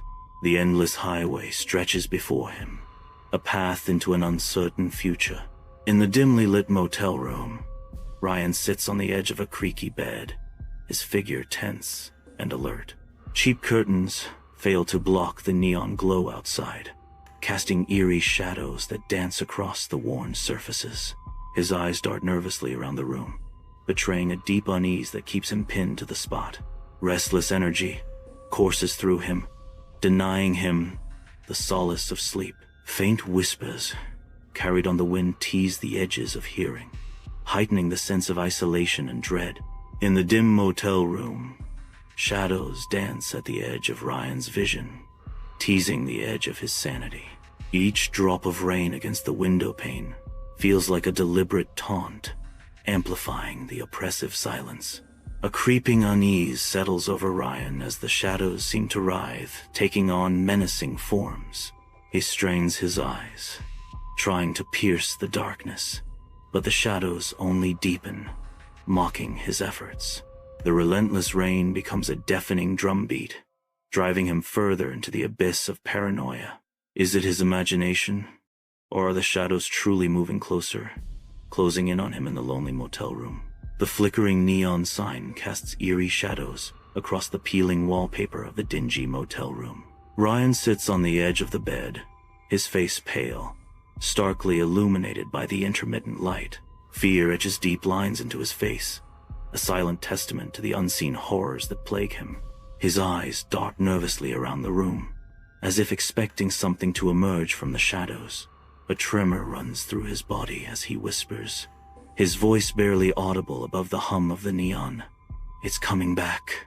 The shadows seem to deepen, responding to his fear, closing in around him. Years drift by, leaving Ryan standing in the stark emptiness of his new apartment. Bare walls and silent air amplify the solitude surrounding him. A forced smile masks the turmoil within as he surveys his new life. He tries to bury the past, whispering to himself, "I try to convince myself it was just a hallucination." His voice barely audible as he continues, a trick of the mind. Inside the new apartment, a television screen flickers with ominous storm clouds, painting the room in eerie, shifting shadows. Boxes lay scattered, silent witnesses to the unsettling atmosphere as Ryan pauses, a sense of foreboding washing over him. The television blares a warning. A major hurricane is forming in the Gulf, threatening coastal regions. Ryan's expression hardens as he listens, the weight of the impending storm pressing down on him. In the dim light of his new apartment, Ryan stands silhouetted against the window, a figure of contemplation. Outside, the first drops of rain begin their descent, streaking the glass with fleeting patterns. Each drop seems to mirror the uncertainty in Ryan's eyes as he gazes out at the cityscape. The rain intensifies, blurring the lights of the city into a hazy glow, deepening the solitude of the moment. Ryan remains motionless, lost in thought as the storm outside begins to mirror the turmoil within. The new apartment is plunged into darkness, the only light source the moon's faint glow through the window. Ryan stands motionless, his breath visible in the chilling air, a sense of unease washing over him. A cold dread seeps into the room, as if an unseen presence has taken hold. His eyes dart around the room, searching for the source of the growing discomfort. The shadows seem to deepen, twisting into grotesque shapes that play tricks on his mind. A disembodied voice whispers through the darkness, sending shivers down his spine. "You are mine." In the stark emptiness of his new apartment, Ryan stands alone, his gaze fixed on the bare wall. A subtle flicker catches his eye. A grotesque shadow dances at the edge of vision.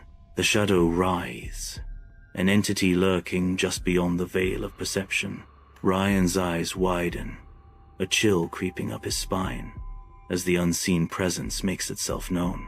Paranoia begins to set in as the grotesque shadow continues to taunt him. He is no longer alone in his new apartment.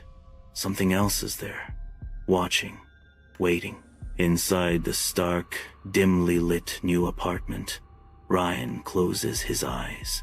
His face is etched with a mixture of resignation and fear. He braces himself, his body tense and unyielding. The silence in the room amplifies his anticipation of the inevitable. Each breath he takes is heavy, filled with unspoken words and regrets. He awaits the end. Ryan's eyes flutter open in the dimness, the stark emptiness of the new apartment pressing in around him.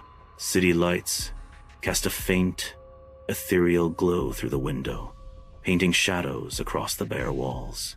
The steady rhythm of rain against the glass fills the silence, a lonely symphony in the night. He lies still, lost in thought, as the city hums quietly outside his window. In the stark light of his new apartment, Ryan stares into the mirror, his expression unreadable. He squints, intensely studying his own reflection, as if searching for something hidden beneath the surface. A flicker of darkness dances fleetingly in his eyes, a momentary glimpse into something unsettling. He blinks, and the darkness vanishes, leaving only the ordinary man staring back from the glass. Dim light casts long shadows across Ryan's new apartment, the air thick with dust and the silence of unpacked dreams.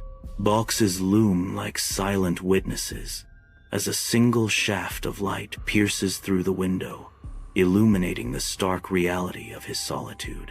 Ryan stands alone, his silhouette a dark monument against the faint, ethereal glow. His voice, a low, resonant whisper, breaks the stillness. "I will not escape." Night descends upon the street as churning clouds fill the sky, signaling the approaching hurricane. The wind howls like a banshee, tearing through the night as rain lashes down in sheets. Every gust of wind is a furious assault, the storm's raw power palpable. The street becomes a river, reflecting the tempestuous sky, its surface broken by the relentless rain. An unseen entity fills the air, its presence vibrating through the surroundings. The very atmosphere seems to crackle with an otherworldly energy, amplifying the storm's intensity.